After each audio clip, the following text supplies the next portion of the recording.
Hello,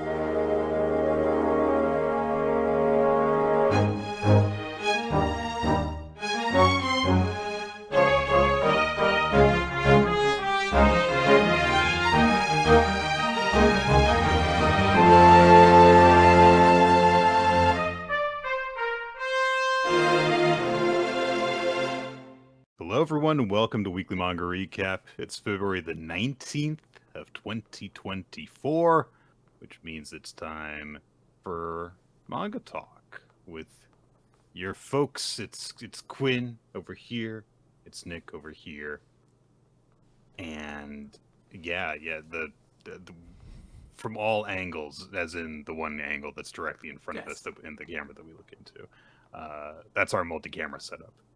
Well, so you know. I have a hole to the abyss, actually, kind of like right behind the camera. So sometimes when I'm staring, like it looks like right now, if I pull my glasses back, you're like, oh, Quinn's looking right at me, the viewer. The truth is, I'm actually looking at the void, and it's gigantic heaving breasts. Did I not mention those? No, you did. That's the first time. It's sort of like a black hole, but it has two giant knockers underneath, and it's very distracting. I really wish it would leave. I feel like many jokes you could talk about there in terms of gravitational pull and stuff like that, but I don't feel like it. Mm-hmm. So. Void titties. Let's move on. Good point. Right. Good point, Quinn. It's not valuable information. Or before you start talking about the titties, I was going to make a joke about. I was like, oh, it's like that thing that they sell to like TikTok people, like the Halo light thing that you can get. It's just like a quick light thing. But that's the inverse of what you're describing. Oh yeah. It's something that just actively makes my life harder. But isn't that reality when you get right down to it? Just kind of. Yes. Yeah. Sadly. I feel like there should be difficulty sliders, and I really want to turn mine to story mode. I'm getting the difficulty on my life right now is too high. It needs to chill out. You get to like chill out in a lazy boy, and then watch yourself, doing perfect triple jumps through your life. Here, have money. Yeah. I'm like, why are you guys missing all this money? It's marked on your mini map, and they're like, what mini map? I'm like, somebody's not on story mode. That's embarrassing. Yeah, you just live through life. There's a giant green arrow over your head pointing you towards your next objective, and to get a little pop that explains exactly what buttons you have to push in order to get it. Oh my gosh, yeah, this is sounding wonderful. If you could really, if we could work on like creating this exclusively, I'd greatly benefit from it. Until the point where I'm like, another side quest. I'm just gonna stay home. It'll eventually drop off my map. Oh boy. I'm sorry. I'm trying to make jokes, but at the same time, I'm thinking about how much I dislike that's not a thing. Do you know how many times? This is just a small example of it. Do you know how many times I have been looking for something in so many different shapes and forms, and I'm like, I can't find this. Why can't my life have a Control F function so I could just type in what I need and it points me to where it is? If it's like a thing in a physical book that I don't know what page it's on, or like, where I last put down, a thing that I was going to like wear or something like that. It was like, where is it? And my brain just goes like, just use Control F to find it. I'm like, no, Nick, that doesn't work for anything except text documents. It's very amusing to me because weirdly, the Control F function would just not be helpful to me. Nick, I walked into the. I don't need to give you, I guess, a grand tour of my house, but I walked from like my kitchen to the bedroom areas 4 different times today. Every time for the same thing, but it wasn't until the 4th time where I was like, my medicine, that's right. That's why I kept going down to this side of the house. I needed to get my medicine. That does sound important, yeah. And your brain was just like, nah, we'll come back to it. Every other time it was like, why are we here? Your watch? I guess it's the watch. All right, and then I get back on it, be like, medicine, right? I wish I could act like it's like a small distance from one end of my house to the next, but in truth, it's actually very quick and my brain's quite broken. Okay, well, it's all right. I feel like all of our brains are a little bit broken after Good. all. Whew. We're on a manga podcast / listening to one. So there has to be something wrong with all of us. Or Speaking of manga, or something great going on with all of us, Nick. I think our audience is perfect. nah. All right, let's talk about manga, Quinn.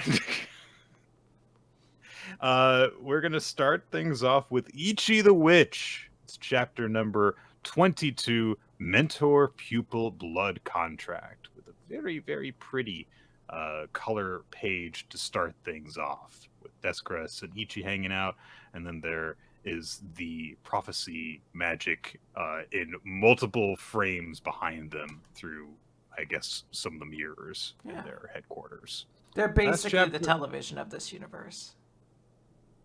And multiple other things. Last chapter, it looked like they were being used for like a what would you call like one of those kind of restaurants that's just like all touch screens and so very little like actual face-to-face service.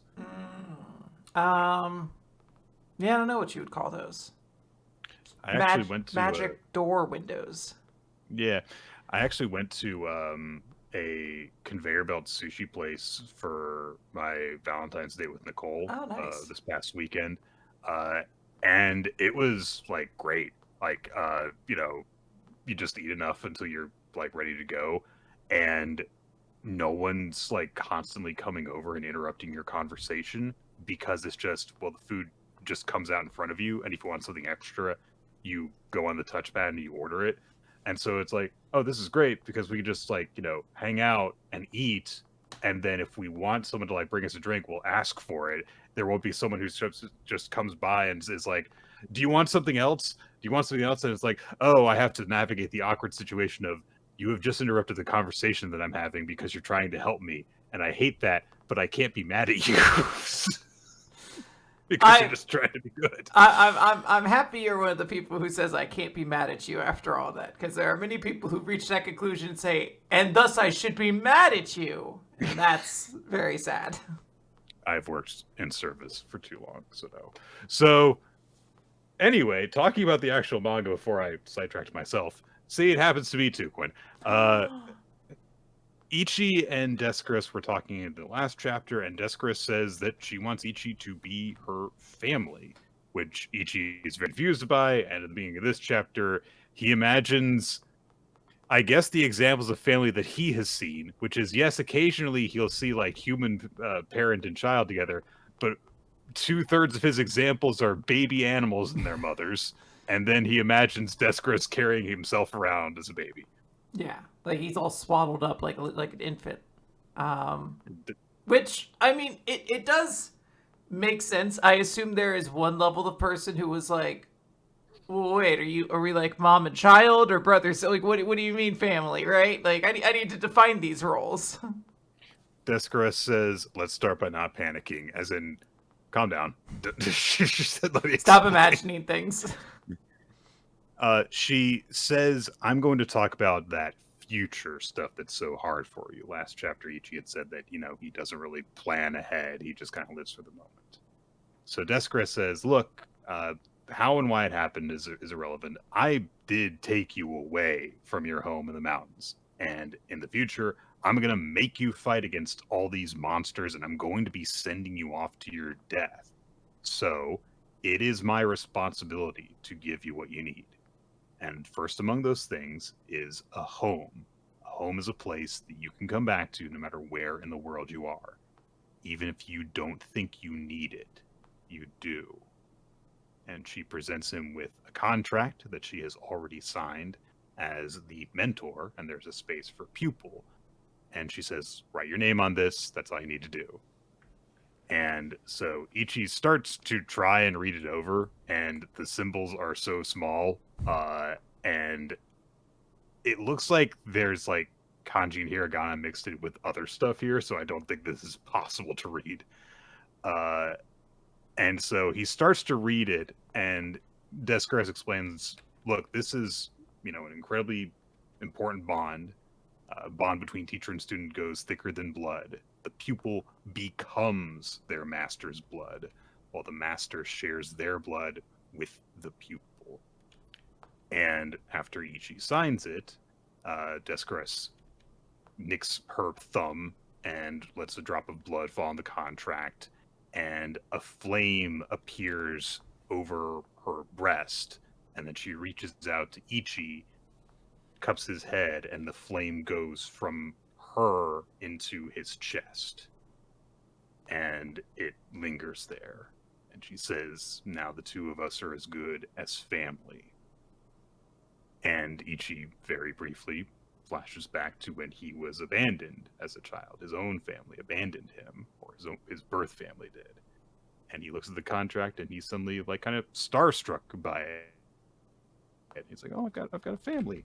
And so Desscaras says, all right, now clean this up, and then draw me a bath, and then file my reports, and make breakfast in the morning. And Ichi says, what are you talking? What are you talking about? And Desscaras says, oh, well, actually, this kind of blood contract is actually what you would call a slave contract. The pupil has to obey the mentor in all things, and now you're going to wait on me, and you can't disobey me at all. And so she says, I didn't know that. Yep, I didn't tell you. You have to obey me. Ha ha ha. And she literally laughs and takes the contract and runs away from him. Yeah, I love how she's like, yep, you're basically my dog now. Bye. Tee. It just runs off on it. So Ichi tries to say, oh, I take it all back, but she goes through a mirror, waves goodbye, and then Ichi still feels like the flame from Desscaras lingering in his chest, and he remembers that what she said about what home is, and he just thinks family to himself. So even despite the fact that he's been seemingly tricked into a very one-sided relationship, he still seems like kind of okay with it on some He knows level. he has family. But when Desscaras gets back to Monogold and Shirabedona, she shows off that there is now a sigil of a heart, which is like two intertwining pieces on her chest. And Monogold is really pissed off. And Desscaras goes, oh, sorry. And he goes, no! What did you do? Why'd you do that? And we get a more full explanation of what a mentor-pupil blood contract is, which is that this chains their hearts together. While the pupil cannot refuse their mentor's commands, should the pupil die, the mentor will lose their life as well. And Shirabedona says, like, yeah, that's like old magic. We don't use that anymore. It's more of a curse. And Monogold says, why'd you do it? Why? You know the prophecy that, Ichi's supposed to die. And Desscaras says, easy. I'm not going to be some crappy adult who just dumps all the world's problems on a kid and then kicks back and relaxes in the peace that their sacrifice creates. So she turns to go and she says, look, I'm going to make sure that we're ready in case the worst happens, because that idiot only knows how to charge in head first and get his stupid self killed. So I'm going to make sure that he's a good dog and his leash is nice and tight. I'm going to train him up so that he can beat this prophecy. After all, now we're family. And she gets kind of teary-eyed, it looks like, very legitimately emotional as she walks off. Yeah, I mean, we know now that she had a younger brother at some point in time who kind of seemed to bear a passing resemblance to Ichi himself. So the idea that she's able to find some new kind of family with Ichi through all of this makes a lot of sense. And I like that, like, everyone who works with her is like, I didn't know she had this in her. I didn't know she was capable of emotion like this. I just assumed she just shitposted her way through life because that's all I've seen her do. Yeah, there's a lot of different things just happened in a row. A really big whiplash from Desscaras seeming legitimately emotional and sentimental to goofing around and being full of herself to being even more deeply emotional than she was even letting on to Ichi when she was trying to convince him to sign the contract to begin with. So yeah, great. Yes. But the chapter's not quite done because the next morning, Desscaras approaches Ichi and Komugi and says that they've got a new prophecy from Jikishirone. And it turns out that Ichi was following that order to prepare breakfast. He's got some sandwiches, and Komugi looks like she really wants some. And so the prophecy is to prepare for the battle against the World Hater, travel to the joyous land of Bakugami, and acquire the magic which slumbers there, which is, a very straightforward set of instructions for a mystical prophecy. But don't worry, she adds more to make it more confusing. Yes. There is one which says, if you do that, you shall receive a stalwart companion who will fight beside you. Does that mean the magic? Does that mean somebody else? Maybe it means Kumigi or whatever, who knows? After that, we suddenly cut away to someone in a dense forest or swamp, and they have ripped the head off of a frog-like magic who is begging for mercy and being held up against the tree, still alive because they're magic. And the figure holding them up says, "Hey, it's okay. Just be a good little small fry and tell me how to acquire you." And we don't get a good look at their face just yet. So it's interesting because from afar, this would not immediately read as, this could be a woman, but it doesn't immediately read as one.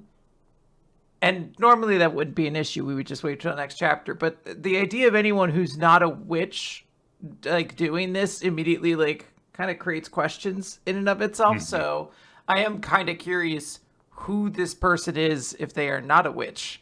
I wonder if there's just a legion of dudes who just beat the shit out of frogs so that their witch knows how to get it, get that magic when the time comes to it.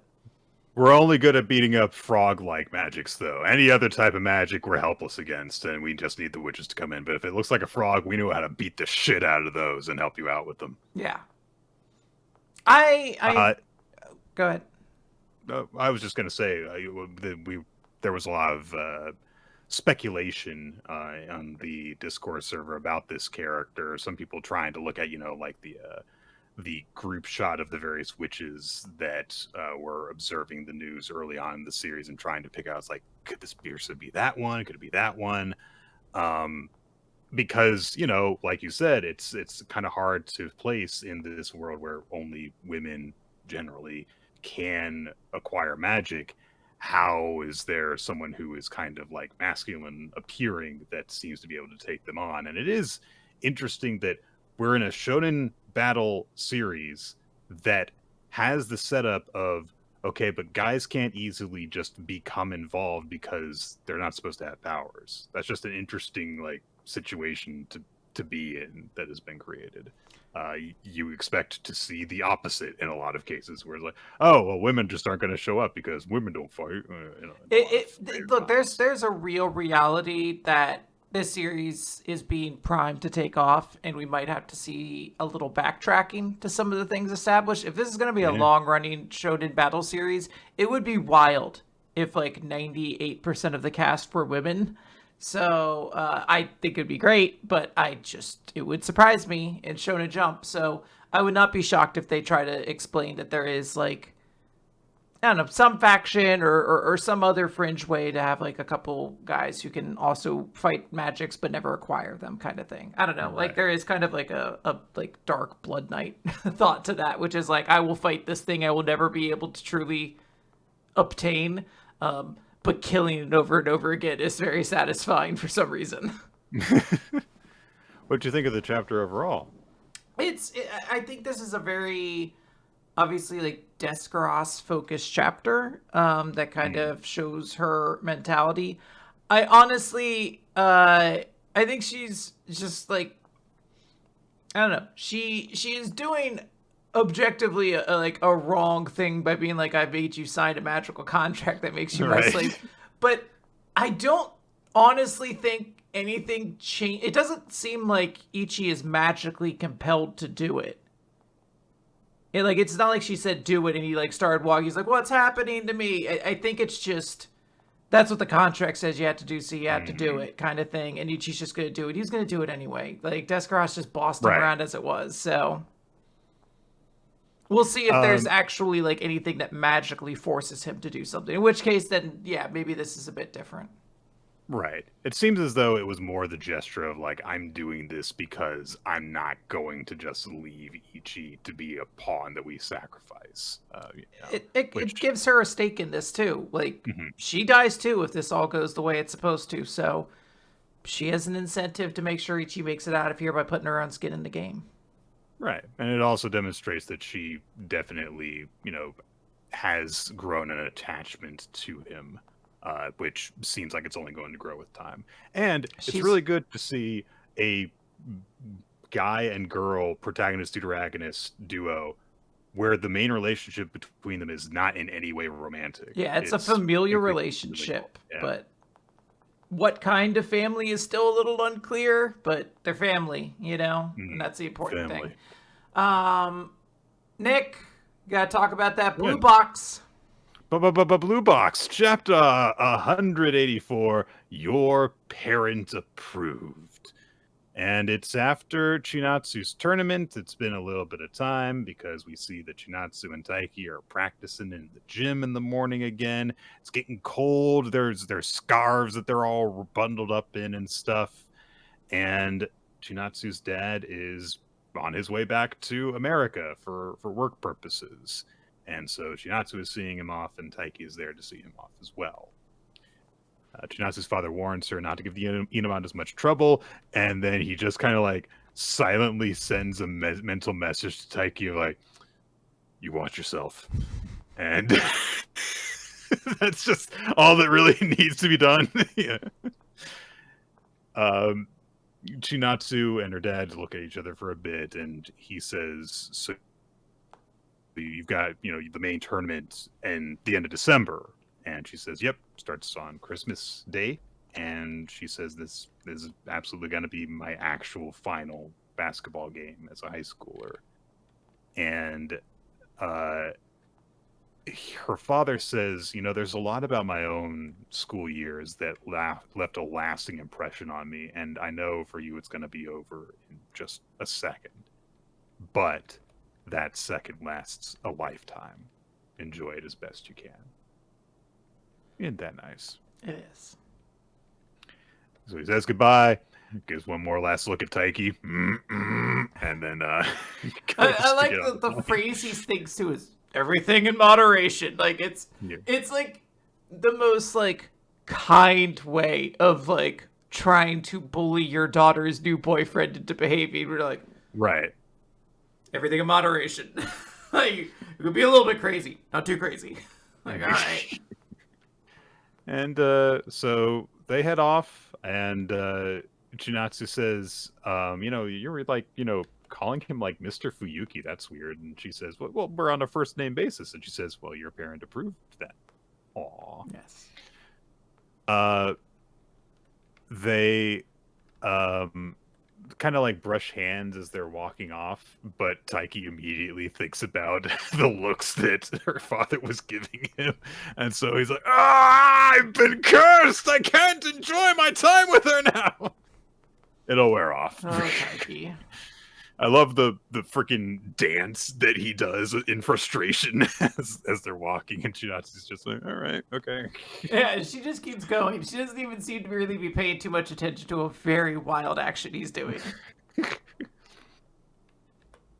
They go back to, their school stuff. They go back to training and everything. It's back to just kind of life as usual from there. And in between some practice sessions, Taiki, is taking a break. And it turns out that Ayame is playing badminton. She's, playing a little bit with Kyo. Kyo. And so he wants to know, like, what are you doing? And Ayame says, like, oh man, when we were at Chinatsu's game, I thought, oh man, people who work hard are so cool, and I wanted to give this a go. But I really hate that you're outclassing me so much. He gets really mad at Kyo because he's just like whacking the shuttlecock back and forth and making her chasing her around while he very calmly stands in the middle of the court. And yeah, that's just kind of a little reminder of like, yes, if you're much better at badminton than someone, is just really easy to toy with them. Yeah.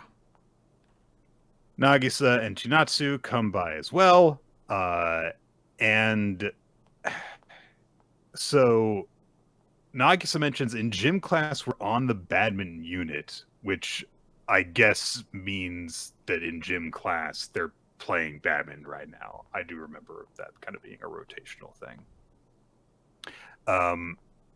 There's a quick moment where she tries to show off a bit, and so she does a smash, and it goes outside. Akari happens to be passing by, and she calls it out. And then because Taiki happens to mention, like, oh yeah, the lines being this and this, but depending on if you're playing singles or doubles. So Ayame suggests, like, oh, well, let's play doubles. And then Haruto walks by, and this random guy says, like, hey, so I was gonna go to romantic movie, but I wanted to go with a girl and she dumped me, and all right, thanks, nameless character, for your backstory. Tickets to a romantic movie are on the line. And so Ayame gets a big starry look in her eyes, and she's like, all right, we're gonna do a competition, tickets on the line. She just decides this. Yes, it's okay. So Nagisa gets pulled away at that moment because she's got to go and talk to some teachers. She's not part of any existing She's not couple, part of this. So, and Haruto clearly wants to, like, not be there, but Ayame grabs him and prevents him from getting away. So it's Chinatsu and Taiki, Kyo, Akari, Haruto, and Ayame that are going to participate in this little doubles thing together. And so they're like, all right, let's do this. And Kyo says, why are you doing this? What's up? And Ayame says, oh, I would just give, I want to give Chi, a chance to, like, play badminton together with her boyfriend. Aw, in that nice gesture. Let's see how it works out. Oh, they're not on the same team. Do you have any thoughts or feelings on this team vis-a-vis the signals they put in? What do you mean? Because they do rock, paper, scissors. Yeah, does it not feel like the rocks are kind of the two you think would be throwing out rock most of the time? Good old rock. Nothing ever beats it. I do agree that, yes, Akari and Taiki do feel like they would throw rock. Yes. I don't know about the others, but certainly those two. So what do you start with generally? I do generally, I think, go with scissors. I was gonna say, I feel like the smart person starts with scissors, but it's a risk. You never know if the person you're going up against is going to do rock. I mean, that's really the meta right now. So, I mean, it's a difficult matchup, to be sure. You kind of know your fundamentals. Percentage-wise, it's not great. But you just know that if you get that paper matchup, it's pretty much an auto win. I just don't understand, Quinn. I keep on following the leaderboards, and every time that I go for the big meta, suddenly I'm losing a lot. I just don't understand it. And then all of a sudden, like, the next thing is on top, and I go for that. It's like, no, I just lose it again. I keep trying to trick my opponent by saying I'm going to do paper, and then I do paper, and they just beat me every time. I keep thinking I'm going to psych them out, and they're not going to know what's happening, but it turns out they just pick scissors and beat me. So, as a result of their random selection via rock, paper, scissors, Chinatsu and Haruto are on a team, Kyo and Ayame are on a team, and Akari and Taiki are on a team. Since that is the case, Ayame's like, this is kind of unfair because both of you are in the badminton club and no one else has a team that's like that. So, you play with your left hand. He's like, well, that's not fair. Like, Haruto's like, gonna kill this guy. Gonna beat him so bad. I like how he's like, well, everyone on the badminton team should play left-handed then. But he looks at Chinatsu, and she's all determined. She's like, I want to do this. And we get big burning versus screen where the girls are like, yeah, let's play badminton. Haruto and Kyo are just like, what are we doing here? What's going on? I don't know why this matters. So the first match is between Haruto and Chinatsu and Ayame and Kyo. They start playing. There's the Kyo. There's a cute little moment where Chinatsu, manages to get a shot in, but she's like visualizing the way that Taiki hits the shuttlecock, and she's like, I can't hit it fast like he does. It's adorable. It's sweet. Yeah. Akari says, as she's sitting on the sidelines with Taiki waiting for their turn, that if their team wins, she's just going to give the tickets to Taiki. And he says, well, you don't have to do that. I mean, you can like go with your friend, you can give them to your brother. And she says, oh, it'd be a great Christmas gift, though. And Taiki says, she's got a tournament on Christmas, so it's not going to work out. But on top of that, he says, I know this is going to sound weird, but for special times like Christmas, I don't want to give Chinatsu things that I got from someone else. I want to go someplace special with just her, because we haven't really been able to go on a date by ourselves. And Akari looks at him kind of weirdly, like kind of longingly, and then like kind of catches herself and is like, oh, she's so lucky. Not because she's going somewhere with Taiki, but because someone wants to spend that time with her. I don't have a crush. I want a boyfriend who is not Taiki. It's not. It's a little, I don't want to say like sad, because she is acknowledging, I think, that she's like kind of denying something here. She's like, like, oh, Chinatsu's so lucky. No, not because she has Taiki, though. It's just because she has someone who cares about it. But it's like, girl, you think she's lucky because she has Taiki. Ayame goes for a shot, and it goes out. And I love that her objection is like, make the lines be further out so that it'd go in. And she goes like, no, that's not how it works. And Ayame says like, you gotta smash the shuttlecock, Kyo, we gotta get the tickets. And Kyo says, I don't know why you want the tickets that badly. And Ayame says, I want what I can get. Good for her. That is a motto to live life by. And she says, and I also told my sis that I want to go and see the movie with her. And Kyo says, wait, with your older sister? And Ayame says, well, yeah, guys don't have any interest in romantic movies, right? And Kyo just kind of like thinks to himself, I mean, if I were to go with the person that I like, then I'd want to go. Aww. He finishes by saying, not that I could ever say that out loud. And you're like, buddy, it would go so well if you did. You don't know how fast she would dump what's-his-face for you. Really? Like, we haven't even seen that dude. Like, he wasn't at the fucking basketball game or anything like that. That dude's a nobody as far as this series is concerned. Yeah. This is a nice chapter. It's cute. It's a cute chapter. I enjoy that we're moving into something else. I mentioned before, I was like, okay, so we did a big Chinatsu Taiki thing, so we got to move to one of the other relationships. So here we are. we're back to this one, and we'll see how this goes. Mm-hmm.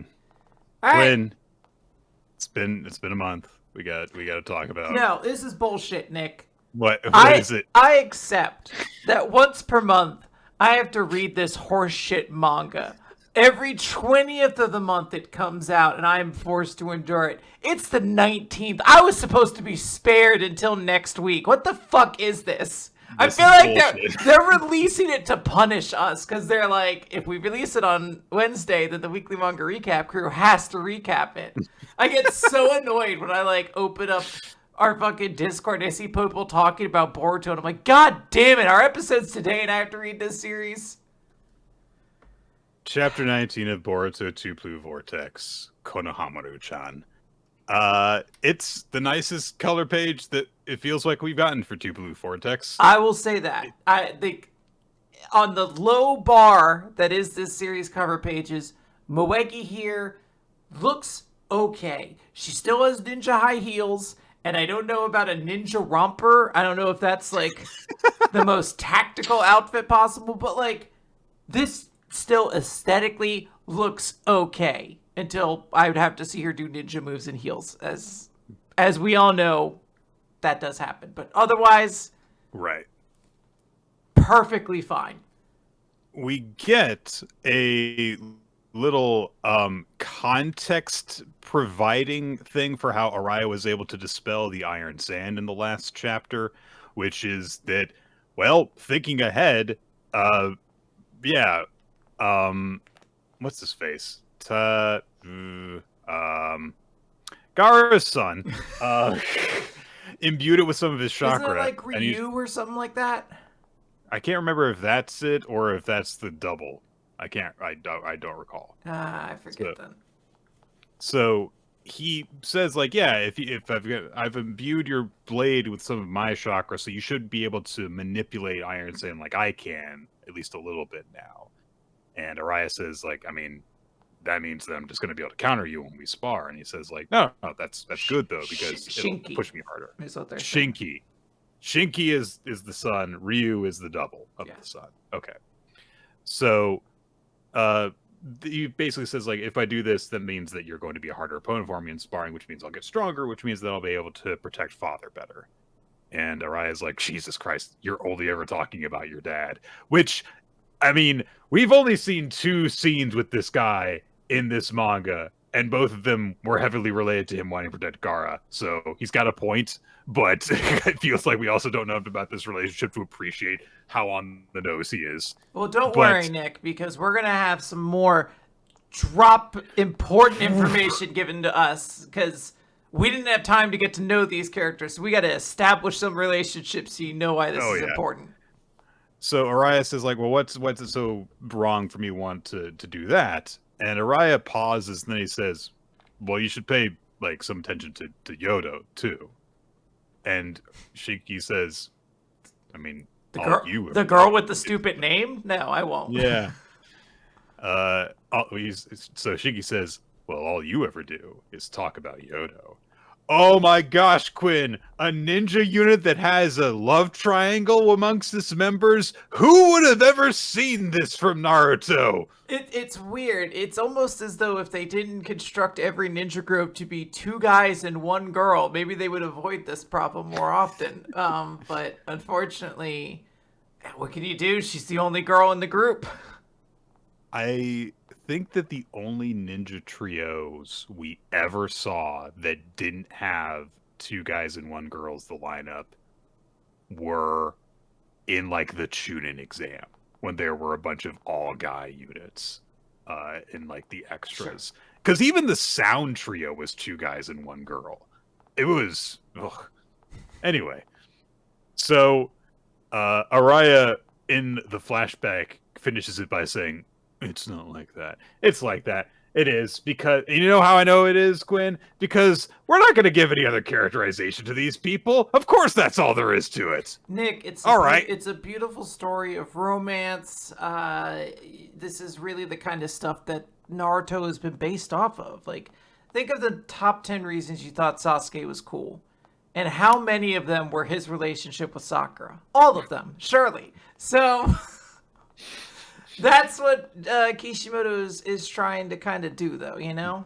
To recapture the glory days when everyone loved the relationship dynamic between Sasuke and Sakura.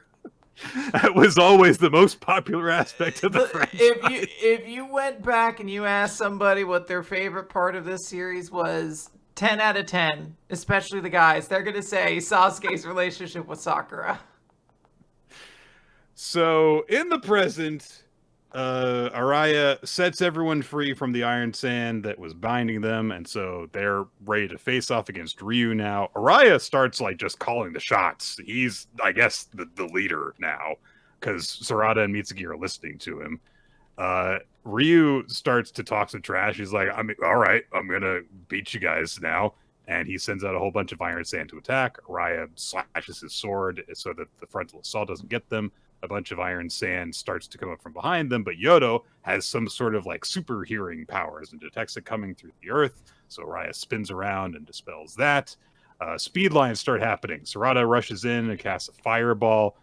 Ryu summons a shield of iron sand, but snakes come from the ground behind him that Mitsuki summons up. He's unleashed his, like, weird curse thing. So the snakes are coiling around Ryu, who suddenly disappears. He just poofs into a burst of iron sand.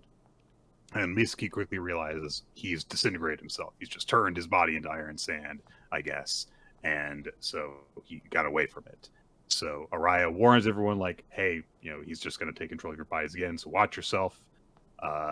And then Yodo listens, and she says, guys, here's some grains of sand actually rubbing against each other. So I think that's where he is over there. And so based off of, like, he's at like 2 o'clock, Araya casts his sealing blade thing over in that direction and manages to hit Ryu, who suddenly is forcibly bonded back together out of the particles of sand he had dispersed into, which shocks him. Mitsuki manages to summon more snakes, which bite him.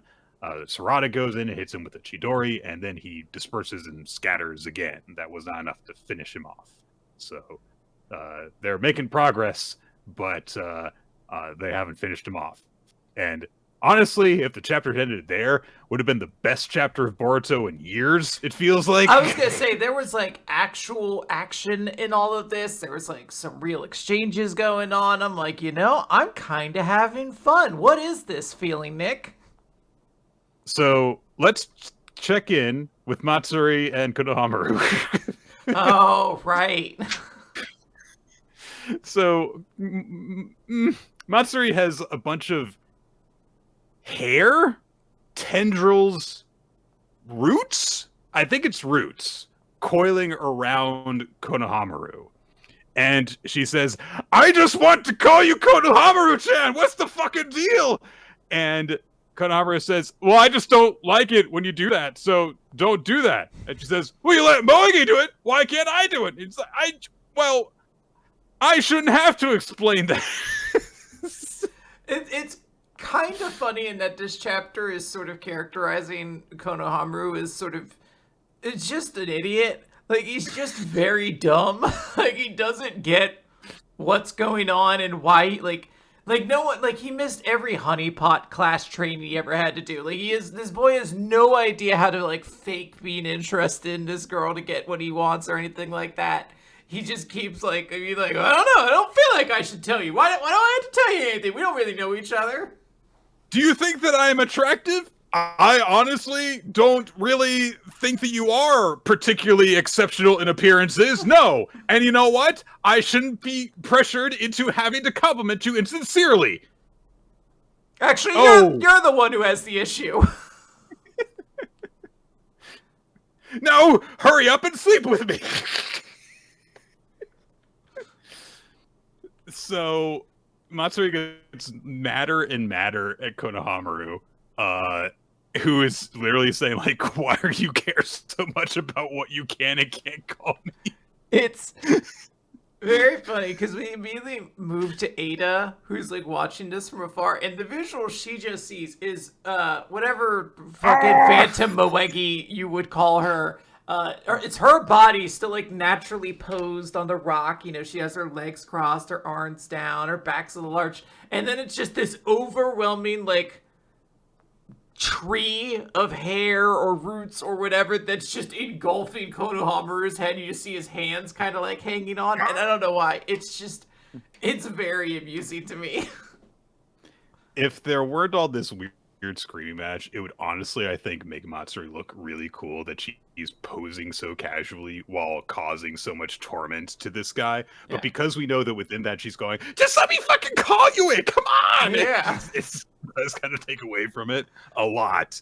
And Ada says the most obvious thing in the world. It's not even like a neat observation. It's just like, the issue isn't what she wants to call you, Konohamaru. It's the fact that you don't share a relationship and you don't get that.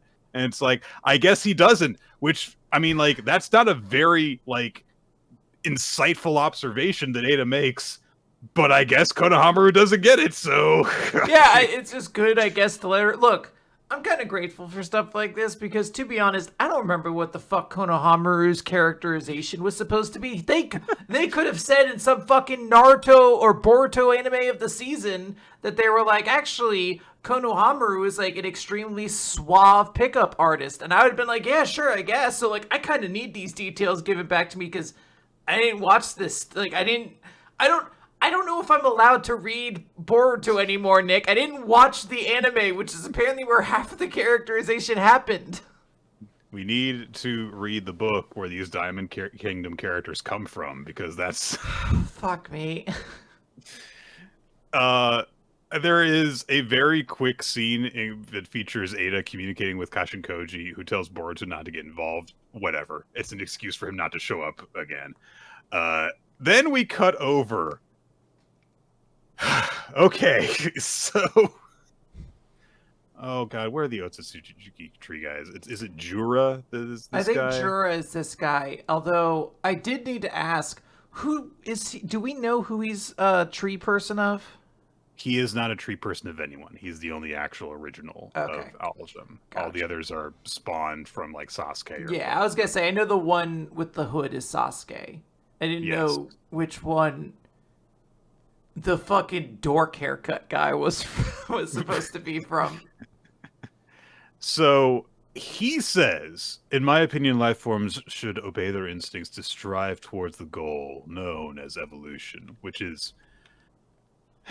Evolution is not a goal, it's a process. Whatever. So he says, because of their social nature, humans bind themselves with restraints called reasoning, which dulls that instinct. It is a harmful side effect of acquiring intelligence, and it's why humankind carries a fatal flaw. All right, that's weird typo. Unlike we divine trees, who stay true to our instincts. But that isn't the only harmful effect of intelligence. The other concept carries with it the risk of causing even we divine trees serious problems. It's called love. Aww. Back to Matsuri and Konohomaru. Matsuri's mad, and she says, "Why do I have these feelings? It's painful and it drives me mad." And then she realizes, if I devoured you, I wouldn't ever have to feel this way again.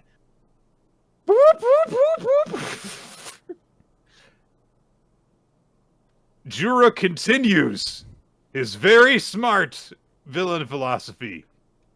Each of the trio that were assisting Himawari prioritized her safety over their own. And they were all foolish.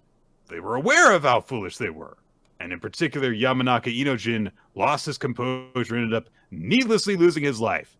No, he didn't. You didn't follow up on that. He's I was going to say, because I sat there for a moment, I was like, he's alive, isn't he? He is. You guys were in town. You didn't pick that up? Yeah.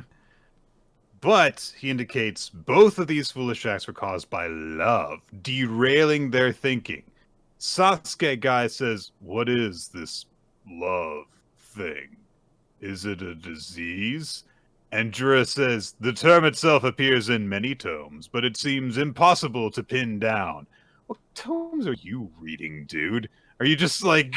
Well, we've seen what he does when he goes to bookstores, Nick. He kind of just picks up a whole bunch of stuff, and he's like, I will be back for more. So he might just be reading shitty books at the start. He might have just been like, I shall start with this Twillet, and then I shall go from there.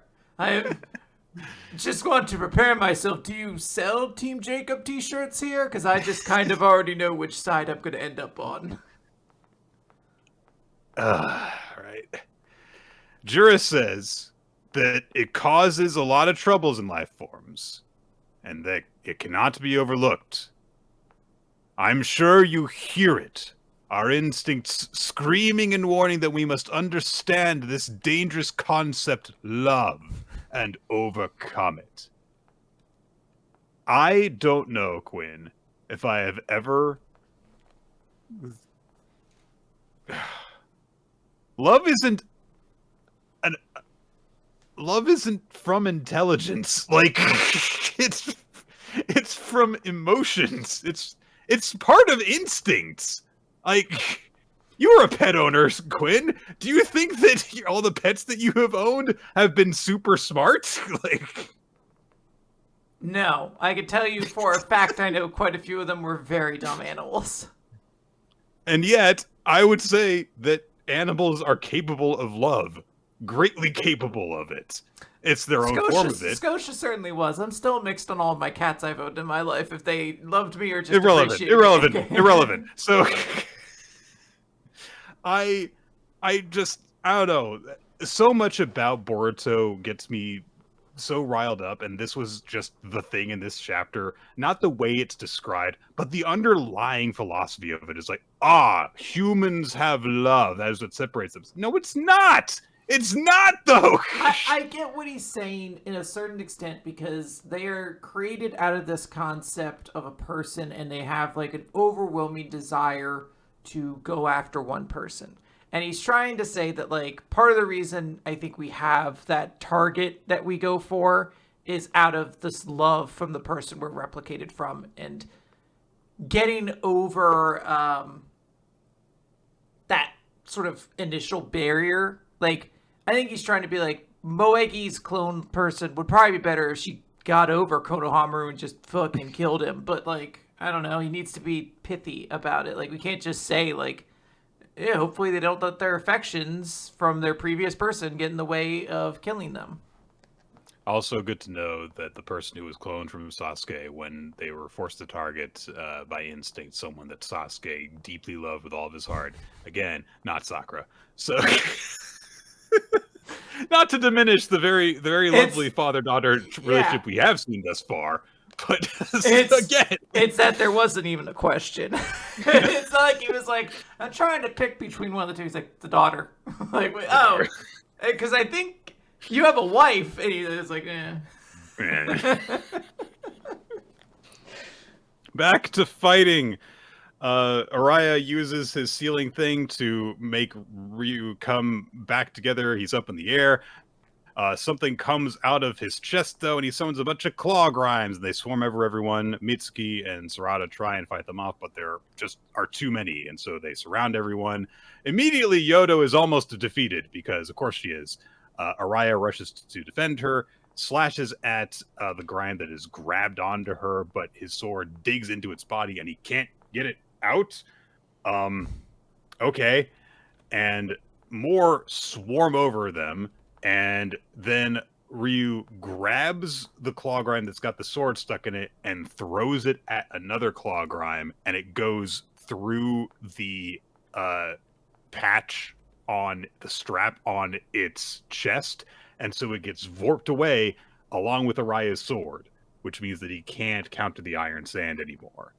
I don't know necessarily about all the execution of this, but that's actually pretty cool. I feel it's like cool that he's like, hey, you knew you had this ability that completely countered me? What if I got rid of it? What if I used our stupid patch teleportation thing to get rid of your sword? You're like, damn, I'm going to feel like a real idiot for not having a way to get my sword back. But yeah, I guess you beat me. I guess I'm going to have to just try to kill you with creatures then. And then to just end the chapter off, Matsuri's got Konohamaru just surrounded up to his neck in woody tendrils, and she says, "Let's become one, Konohamaru-chan." And Konohamaru has tried nothing. I was going to say, this entire time. This is the same situation he's been in this whole chapter. I do not have any explanation for this beyond, he likes it, like that. There's some he's level secretly where German. Like there's some level where he's just like, oh no, I'm so helpless. I can't get away. Oh, but you're such a doofy idiot. I bet you won't make it tighter. Oh no. I don't know. I don't even know what she's doing. Is she strangling him? Is she gonna like pierce it? Like, what's happening? I don't know. We'll find out in a month. It's fine. God, can we not? I think it'd be really funny if this was the last Boruto we ever read and they just lost. Like, that's how we just end our thoughts of this series. Just like, yeah, the team went out on a mission. They were all idiots and they lost. All the people slowly being beaten to death, and meanwhile Kashikoji is with Boruto like, no, hold on. Don't get involved yet. Hold on. Sarada's been bisected by Ryu, and he's just still like, hold on. I think she's still got a trick up her sleeve. No, not that one. The one that hasn't been ingested yet. That sleeve is the one she still has the trick of. Okay, Spy Family, Mission 112, Part 1. Very weird. I think we've gotten this something like this before, I but was so confused why this was like a part until I was like, I guess there was like that weird thing with Bond and the fire, like the apartment that was on fire. That was also kind of like a part 1 and 2. Because I was like, this is a significant chapter. Like this isn't like a throwaway. It feels like it's just a chapter. Yes. Hey, it's time for Anya to go back to school for the next term. Lloyd Orange is like, don't be tardy today. Come on. Anya still just wants to go to bed, and Lloyd says like, come on, you gotta go to school. It's fun. Becky and Damien are waiting to see you. And Anya realized like, oh right, I need to stop Scion Boy and so I find out what his super evil boss dad is up to. World peace. Nah, it's too much hassle going to bed. I don't care about world peace. Oh gosh. She finally gets dragged out of bed. As she's being dragged, she says, I think I broke my neck bone. I need to rest.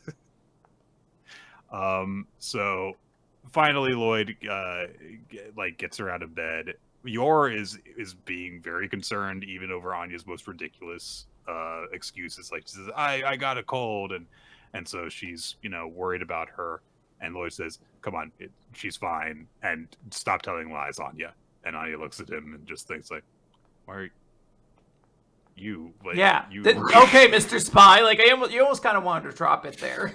Be like, just that's where it blows up. She's like, oh, sure thing, fucking Twilight. And he's like, oh. Yor is still, fretty over her, and even Lloyd's like, I suppose if she has an actual reason for staying at home, then I shouldn't push her too hard. And finally, I'm just like, I'll just go to school. She as soon as like people are genuinely worrying about her, she's just like, okay, fine. She's like, fuck it, I'll just go to goddamn school. Becky greets Anya when they're in the hallway together. Damien is with his friends, and Anya tries to bond with him and says, like, my dad was a real jerk this morning. What's your dad like? And Damien's like, stop asking me questions! It's such a funny thing. I love how Anya's brain works. It's exactly one level, and you can see every gear turning. Where she's like, hey, Scion Boy, my dad was crazy. Is your dad crazy? And Damien, of course, gets self-conscious because he hasn't seen his father since that dinner chapter we got a few chapters ago. So Anya gives up immediately, and she's like, all right, I have no further use for you, while turning away. As she confidently goes, I guess I really will just have to become an imperial schooler. like you know how to say it. Are you spelling the words? Like... Becky and Anya run into a couple of girls that we have maybe seen in the background once or twice. And Anya's like, hi, classmates. And they're like, I'm Meg, and I'm Connie. And Becky says like, hey, we're starting to get, starting to get to know our classmates. And now it's kind of sucks because like, we're all going to be in new classes based on our ability. And Anya realizes, I'm going to be all alone.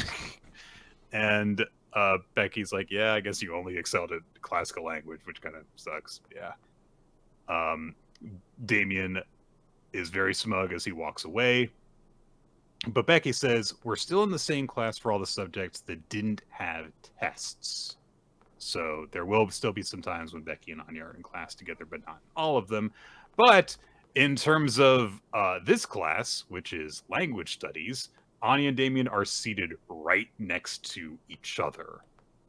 Bum. Hey, Anya's like, oh, that's nice. So, there's a little bit of like looking into stuff that they're looking into. There's a bunch of people that are, talking amongst the classmates, and Anya just thinks like, I don't know any of these fucking people. Which, yeah. Just send a 4-year-old to navigate that social situation. I'm sure she'll be great. Yeah. Connie very nicely approaches Anya and is like, "Oh, we're the only 2 people from our class 3 that are here." And Anya's like, "Who are you?" It's immediately forgotten. It's been an hour. She's forgotten her name. That sounds about right. It's so brutal because when she first meets the 2 girls, Meg also says, don't you remember me? And then Connie adds it, and you're like, poor Anya.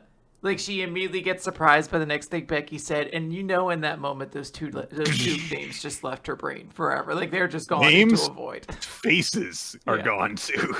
This conversation is gone forever.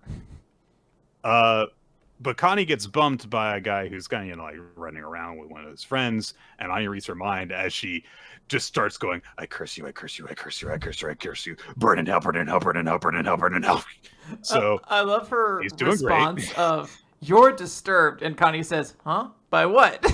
Just smiling vacantly. It's like, what are you talking about? I just love because she doesn't know that Anya's reading her mind. So when Anya says you're disturbed, she's kind of like, what's disturbing me? Like, what do you mean? A guy who you would think has the weirdest hair in the class approaches. He doesn't. But he, says, oh, we're in the same class. It's so lovely to see you, Miss Anya Forager. And Anya says, who are you? She's forgotten him too. And he says, I'm Arnold, the top scorer in classical languages. I asked you to dance at the party? Nah.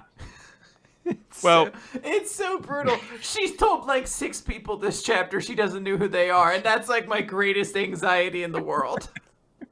I love that he doesn't care. I just don't know who you are. Yeah. I don't know. Even when she says it, he's like, I scored better than you in the exam and then asked you out to dance? No. Well, you got your fortune read. Surely you noticed that my father was doing readings there. No.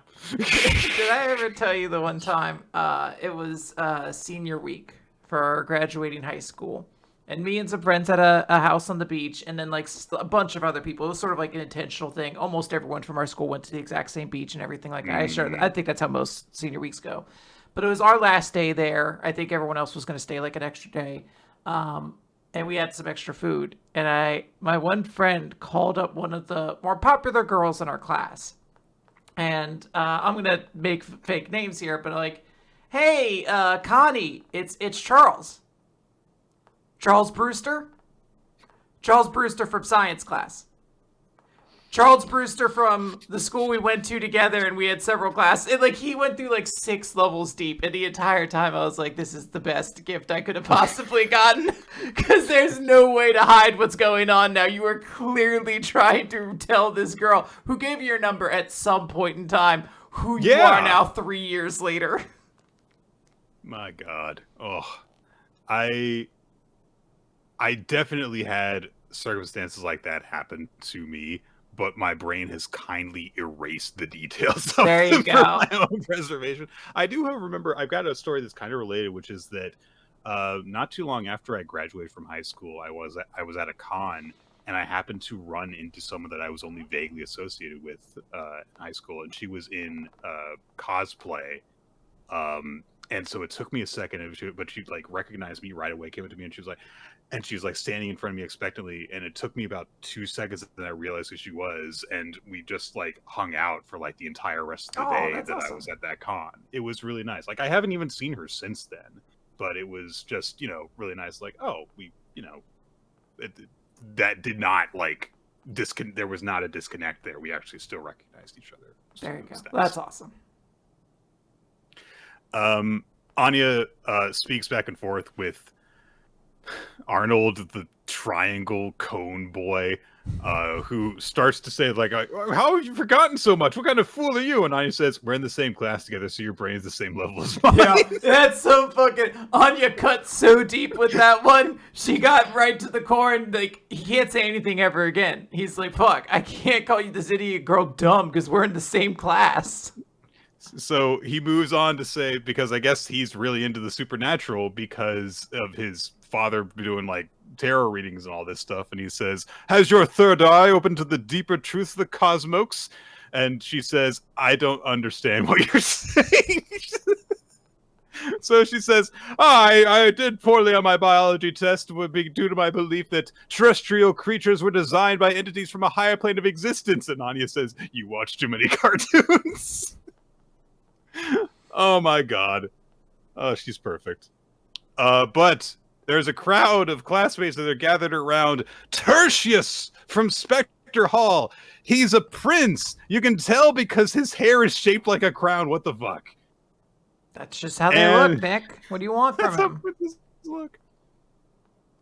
Anya is observing him, and they're all like, "Oh my, he's the third prince of Septivia, a small country to the north." But Anya overhears someone nearby thinking, "I'm doomed. Oh man, everyone thinks that he's got a sexy mole under his eye, but actually, it's a booger that I accidentally flicked onto his face. Oh no!" And Anya is privy to this weird thought that this kid is having about this. And Tertius is like, I've just gotta, I don't know what I'll do, but he's gonna notice eventually that I flicked a booger onto him, and they'll use cutting edge technology to trace it back to me, and then I'll be dead. He's a child. Yes. Weird imagination. So he thinks, no one seems to have noticed it yet, not even the prince.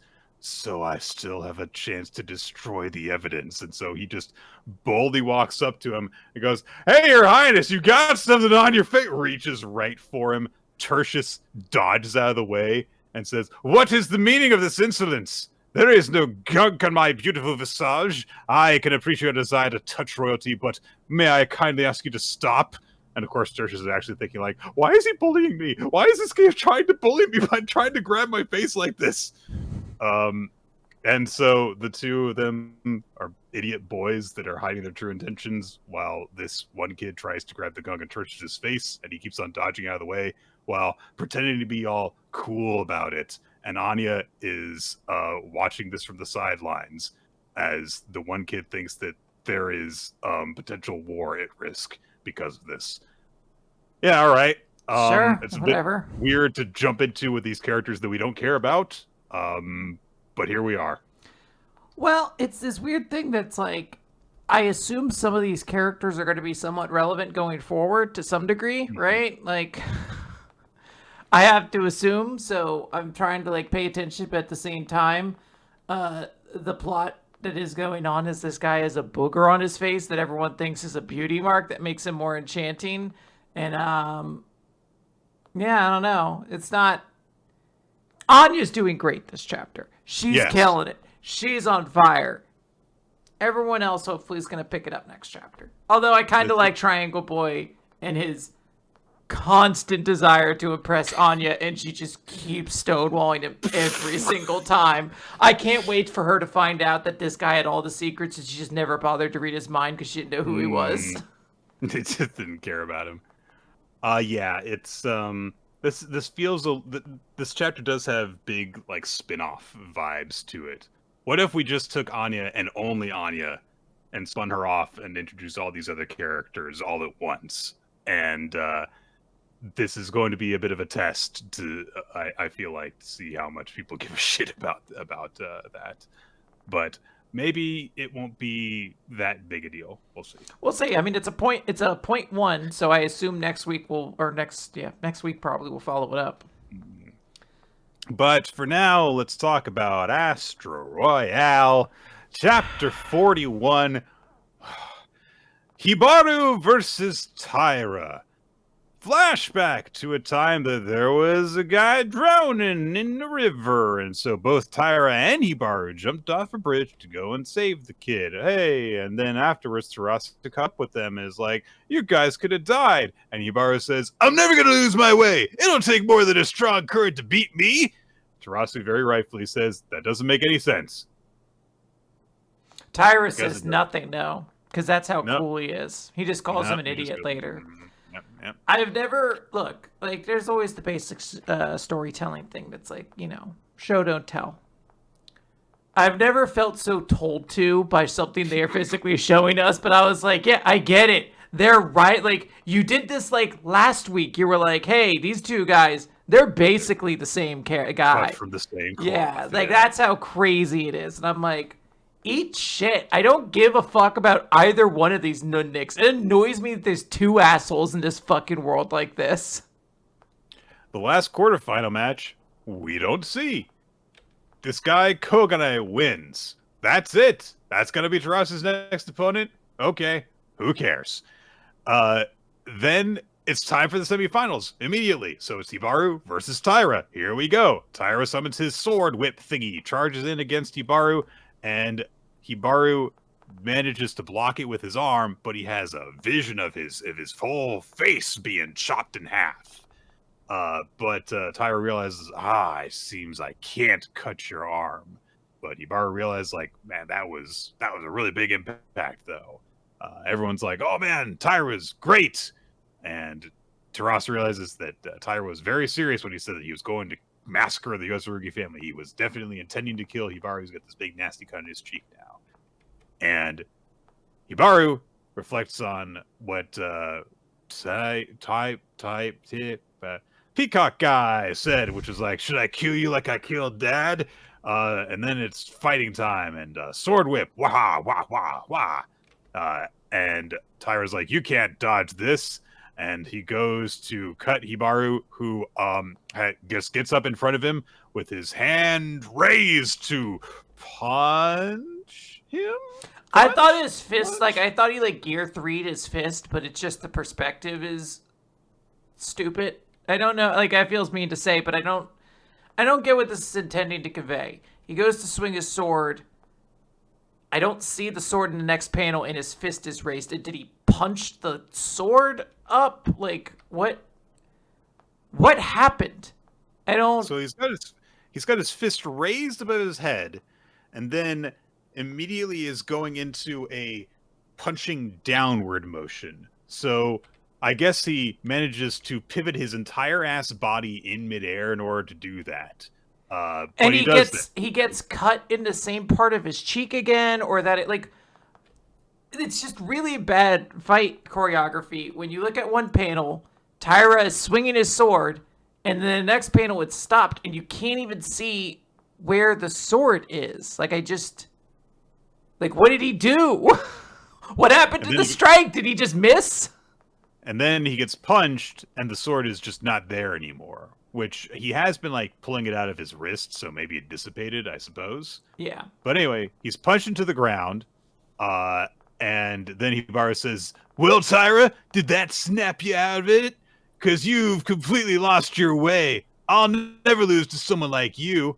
So Tyra has a flashback at this point. Another flashback to when Shikaba had confronted him and said that their father was going to die within a year. And so Tyra says, well, you poisoned him?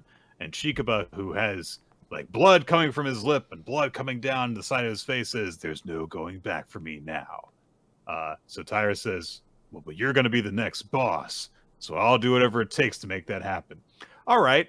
I don't feel like we learned anything from that flashback, emotionally or intellectually. Well, I mean, so we do know that Peacock Guy is saying that he poisoned their dad. So, now it's okay, maybe there is some truth to his thing. I killed Dad. I'm sure this is going to be a hero luck thing where they're actually, Dad was already dying of something else, or I don't know. I feel like the eventual thing we're going to get is none of the siblings are bad. Family is really about what it makes of, et cetera, et cetera. So I'm not going to put too much stock in all of this. But, you should put a lot of stock into Quinn. Because, you see, it looks like Hibaru's going to win the fight now. But Tyra, he's on the ground, he smirks. And all of a sudden, there's a scream. A girlish scream! No! It's Tarasu! And he fell down the stairs. Ah! Up with the Yakuza Association, there's a guy. I hate this so much. There's a guy in gimp attire. He's got a young girl that he is, holding hostage. And dude who is with them, Hiyohiko, goes, Tsukushi! Oh, it's the little sister, Quinn. The little sister is here and being held hostage. And so Tyra gets up, whoop, just whoop, like he's been raised up by a platform. And he says, if you win this match, she dies. And he pulls his sword out. Okay. Whoa. Nick, what's Hibaru gonna do now? He can't punch his way out of this situation, can he? No, there's someone all the way over there that's being held captive. And the only way that you could do something about that would be to run over there really fast and grab them and get them away. But Hibaru's never been able to demonstrate that ability before, so he can't do that. Very true, very true. Also, I mean, it's not as though there are multiple members of the audience that Hibaru can rely on here. It's a shame he doesn't have a member who has like a shield that could maybe transform. Maybe it could create like an instant shield around this young girl, get her out of there, something like that. Ah, God, if only. This manga's bad, and generally everything it does makes me feel bad. So I guess top 10 chapter of this year. Embers, Nick, it's chapter 3. I feel like there's been less than 10 chapters in this year so far, but okay. Nick, I feel like I've been reading it forever. I don't know anymore. Chapter 3 of Embers, a viper, a hawk, and last time, Haitani ran into Yuga. It turns out they're going to the same school together. Who would have guessed this from the color 2-page spread of the series? So they run into each other. They start to fight, of course, and then at that moment, they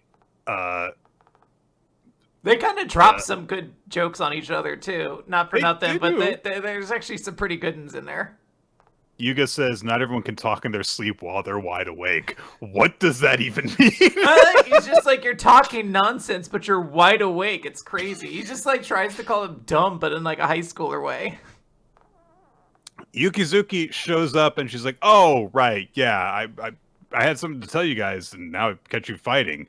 And Itai's like, "Oh, it's the secretary." And Yuga says like, "Hey, you know this guy, Coach?" And I's like, "Wait, you're Coach?" And she says, "Oh, right, I didn't actually introduce myself properly. Try to contain your surprise! I am the rarest of the rare! A girl, high school student, and head coach combo!" She's got a pose like she's just done a Kamen Rider henshin. Yeah. And then she goes, "Remember it!" She just... this girl just loves telling people she's a coach of an athletic team. What I love is she's very, very excited. She's clearly expecting a certain reaction, and our lead does not give it because he doesn't know enough about the sport to know that it's rare for a woman to be coaching men's soccer, I guess. He's just like, right. No, he's not mean about it. He's just like, "Oh, is that rare? Yeah. I don't really understand the context. Is it? All right. I just like that as like a way to end that joke, is just him being like, "Is that actually like a different thing? Is that okay? Cool. Like I didn't realize it's unique. I haven't had a head coach yet, so." So Yukizuki says, "All right, yeah, okay. I need to tell you guys this. It's about the A-team tryouts. Dun da da da da da. Not that A-team. Sorry." And she explains, "We split the club members into different ranks based on their skill. A-team is the top. First-year rookies tend to not go on the A-team." What's up, Quinn? You unfortunately referenced the A-Team, the television show, and I'm now trying to remember what's the John Cena song that used Badman? Okay, Nick, can we give some proper appreciation for Bumpy Knuckles, who featured on that? Oh my God! Turn up the mic. Oh God! It's gangry in both feet. It's heading for the leg. It's eating up the leg. It's heading for the head. It's just. I don't have it for that one. I could do John Cena's original rap, but I can't. Truly vicious lyrics in certain parts of that song. Oh yeah, absolutely. John Cena had a weird amount of flow for a man who just shouldn't. Like you just look at him and you're like, this guy shouldn't have anything. Anyway, yeah. So first-year students don't tend to make the A team because, it's like varsity. It's like going straight into varsity on a high school team. But she says there's a few open slots left, and she knows that Yuga, or Takami, is also going to be trying out for it. And he says, like, "But yeah, obviously I'm trying out for it. My goal is to, at the very least, be national champion of Japan. I don't have time to waste by just being on the backups." And Haitani's like, "What? Is there something above being national champion?" Like, he pulls you aside. He's like, he said at least. Is there something above that? And she's like, "I mean, I don't really know. I guess, yeah, but it's cool that he's like that." And he's like, "Huh." I found this very funny because when I first read it, I was like, oh yeah, this is this cool line where he's like, at least I'm gonna be national champion. But then when he brings it up, he's like, what else? What else is there? I was like, oh right. This also kind of feels a little bit like Kageyama, who everyone thought was the smart one until they actually looked at the grades and they're like, he's just as dumb as the other one. He just knows the sport better. Like, I hope that's what this is going to, and this dude's just a complete idiot. He's only good at sports. Yeah. So Haitani's like, all right, Sakami, if you're shooting for national champion, then I'm shooting for world champion. And the first step is joining that A-team. Ha ha ha ha! And Yukizuki thinks, like, he kind of sounds like a villain, which I also kind of like. I hope that continues to be the vibe with him, which is he's just so used to being an asshole punk that everything he says sounds unintentionally mean and villainous. That'd be another nice thing.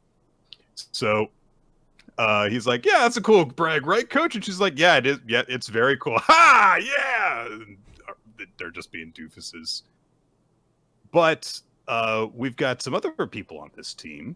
And there's a couple of them that are talking about, you know, the people who have joined up, who have come up from middle school. There's a kind of shaved head guy, Kame guy, who is talking with a mysterious, dark-looking figure, and they're talking about the different prospects that are joining up. And Kame guy mentions, you know, there's one particularly big name that we got. Last year's scoring leader, Yuga Takami. And that gets this dark, mysterious, evil-looking guy interested. So we go into the A-team tryouts. There are 6 people who are trying to move up into it from like new students and such. And she says, and so Yukizuki says, like, okay, here's how it goes. And she gets cut off immediately by Hikage, who's like, 15-minute halves. Just gets it done in like 1 sentence. One game, 15-minute halves. All right, I was gonna build up to it, but okay. Yeah. So, Yukizuki says, because, you know, Takami says, like, wait, you don't want, like, us to do, like, fitness tests or whatever, and Yukizuki says, we have your general stats already, because they were scouting, which we know from the first chapter. They are good at their job. Yeah. So, she says, we're going to watch you while you play, and we're going to score you in various categories, and then at the end of the game, the top 3 scorers among those categories are going to get promoted to A-team, which has them kind of like, oh, interesting, okay. And I like how some of them are like, yeah, half of us can pass. This is great. This is pretty easy. And Takami and Haitani are both like, I'm going to get in first place. I'm going to get first place. So Yukizuki says, I didn't say you guys were the only participants. And here are your opponents, the B team candidates up for promotion.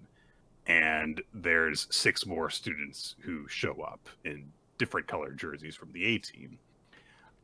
And immediately Haitani points out Bugai, whom he calls Burdock Face, which I don't even know what that means.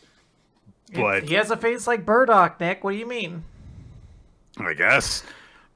So he brings up like, wait, what the hell? You were giving me all that problem, and you're only on the B team. And Yukizuki says, okay, actually, that's not completely true. He and Kamegai are on the A team. They're helping us out because there's only 4 people on the B team that are going to be trying out for this. So she says, if these guys don't make the top 3, they're going to drop down to B team, which is, so high stakes. They're not just going to be chilling out during this. And immediately, some of the other people who are new students are like, what the hell? Then that means that there's basically only one person who gets to advance out of all of B team and A team. Like, how are we supposed to beat these A team guys? And so they're going to start off, but before they can actually begin, that weird, mysterious looking guy shows up and he says, hey, let me join you on this. And asks for the coach to jump in. And Kamegai starts to scold him and be like, come on, we can't do that now. Like, it's too late to start that. And so, but he insists, like, no, just trade spots with me. Let me in on it. Or I could swap in for one of the B team guys. And like, we're not going to give up our chance to go to A team. No, screw you. Why do you think that we should just like give up our shot for your whims? And he's like, yeah, I do. Yeah. Because you're going into your third year. What are you going to even do on the A team at this point? You're just going to be a bench warmer. Just tears into him. Brutal. And so Bugai speaks up, however, takes up his jersey and addresses Inanagi, sorry.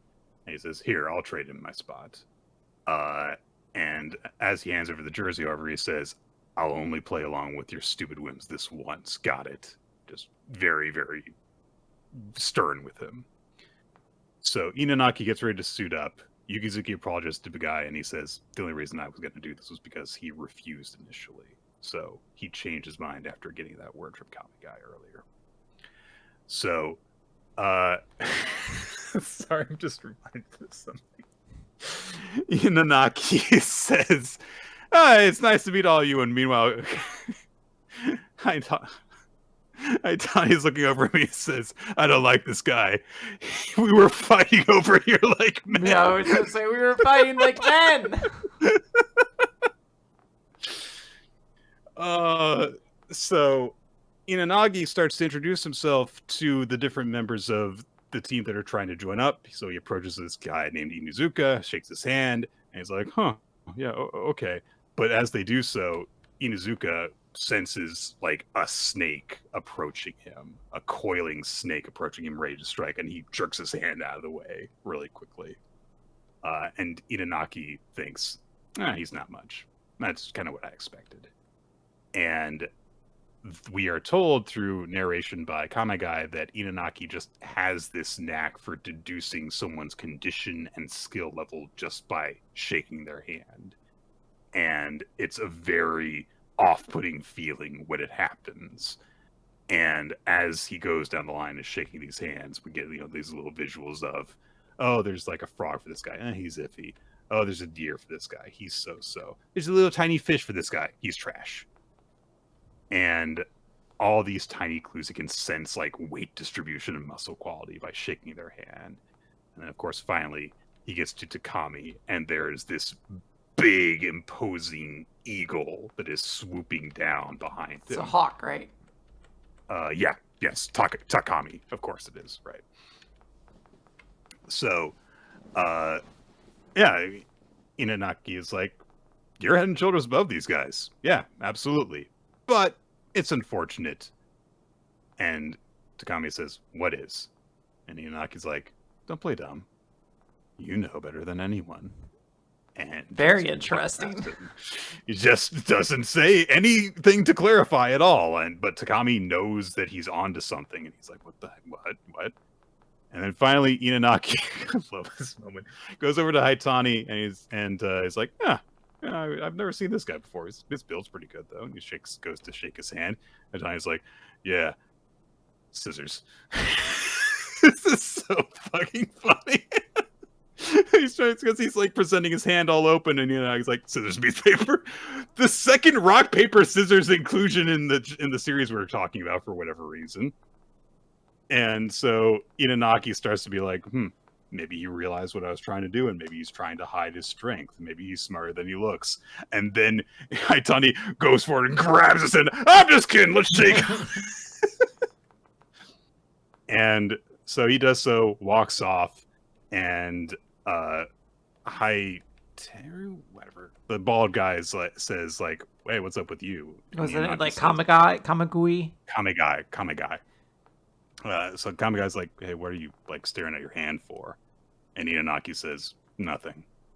And we just get this image of Inanagi facing down this absolutely massive wolf that is apparently the representative of Haitani's ability. And he's really pumped up now. He slicks his hair back and he's like, "I love strangling the life out of kids like him." Jesus. Nick, important question. Viper guy shakes your hand. What animal does he see?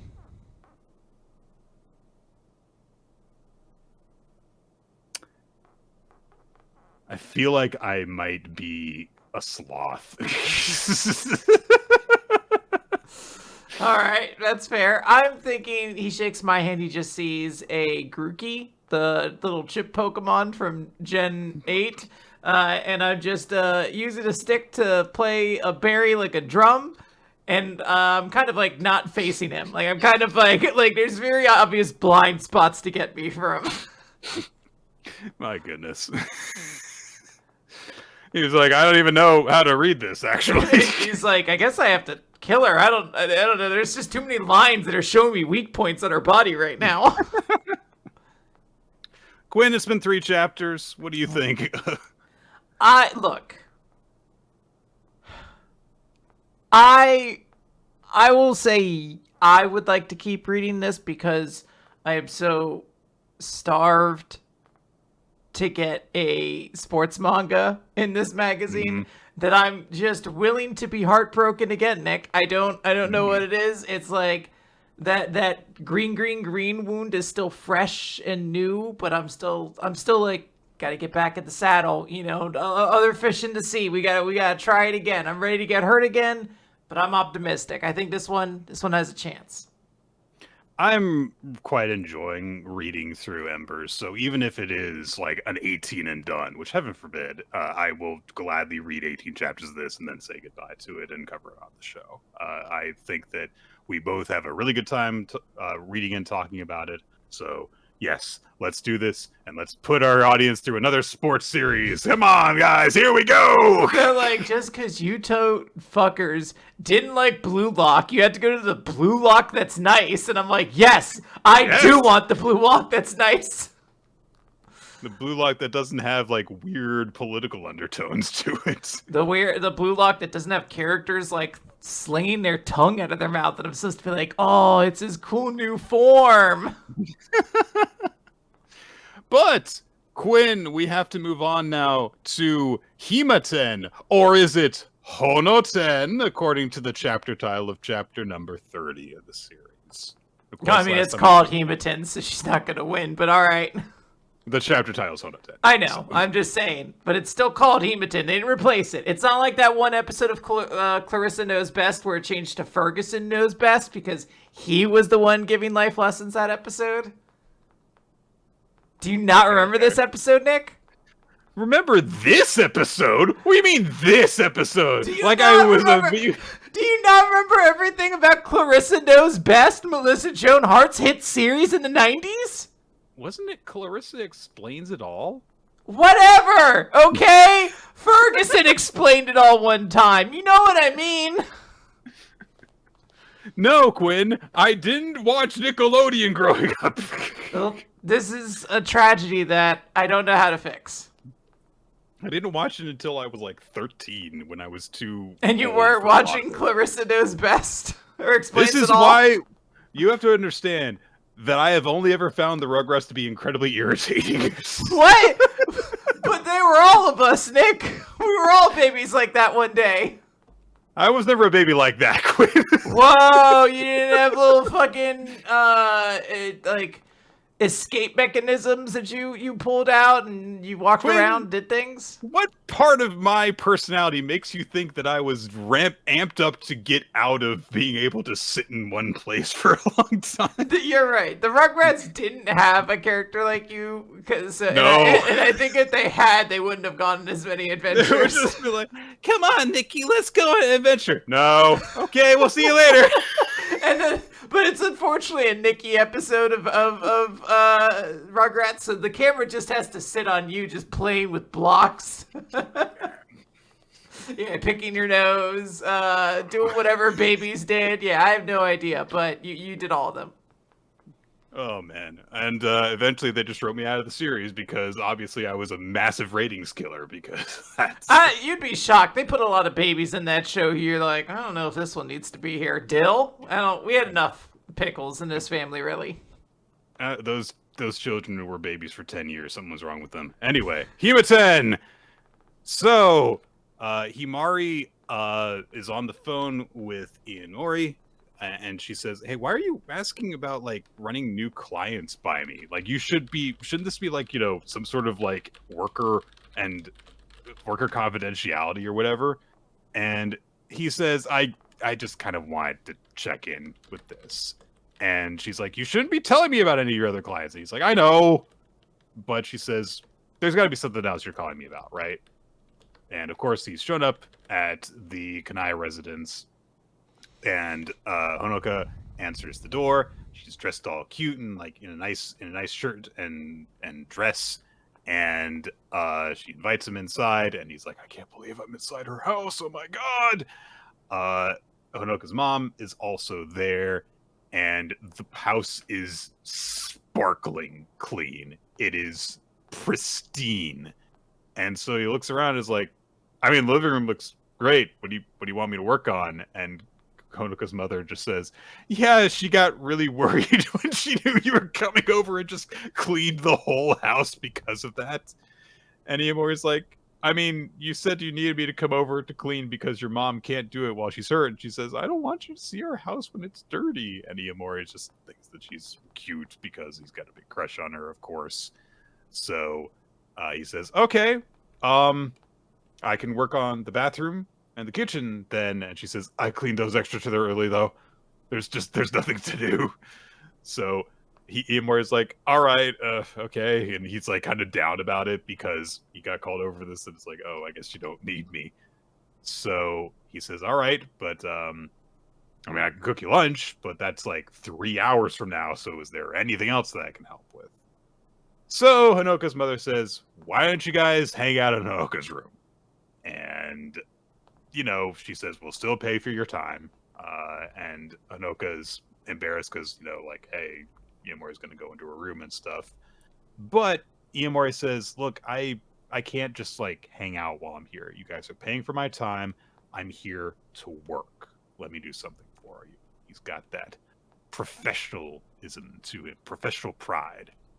So he says, like, I can help with, like, meal prep. I can do, something else. And so Honoka's mother recommends helping out in the garden. And he says, "All right, that's not exactly my expertise, but yeah, I'll help out." So he gets a little hand sickle and he goes out to try and do some, like, weeding and stuff.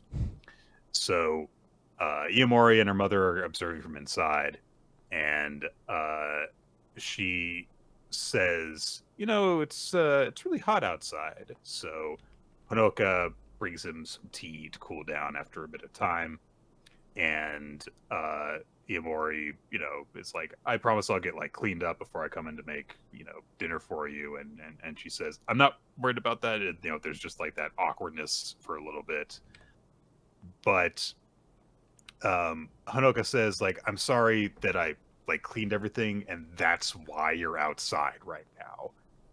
And he says, "Well, it doesn't bother me because most of the time you don't even give me the chance to help out.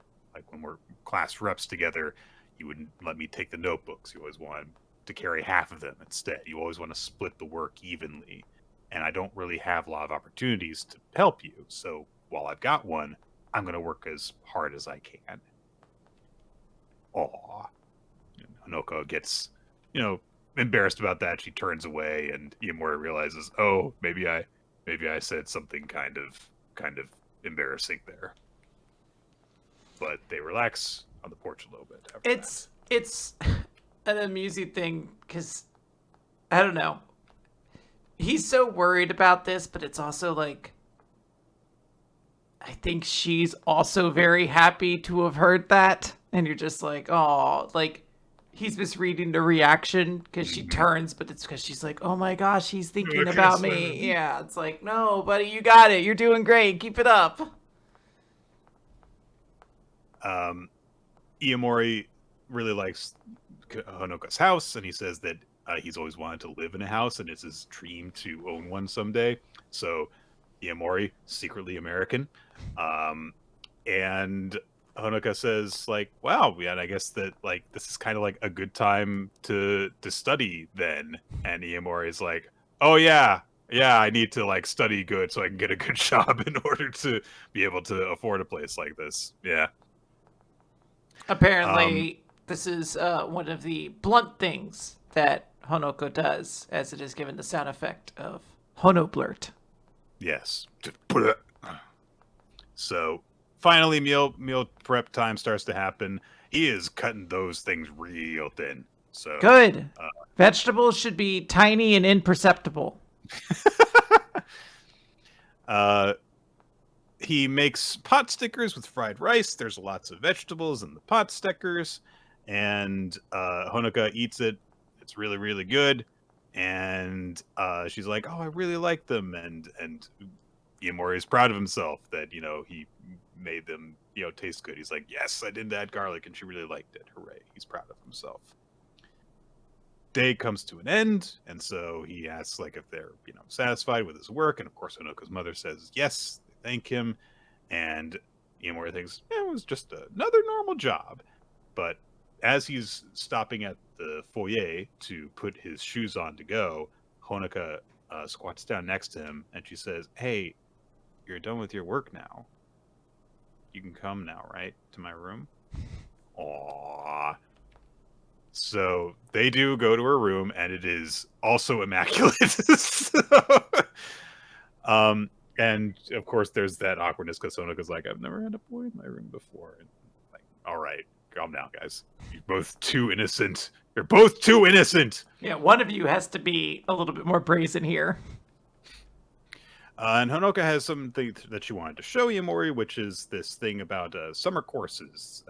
Because she says, "Do you go to a cram school?" And Iemori's like, "No, I was supposed to start this year, but I'm kind of late getting into it. But I did want to take a summer course."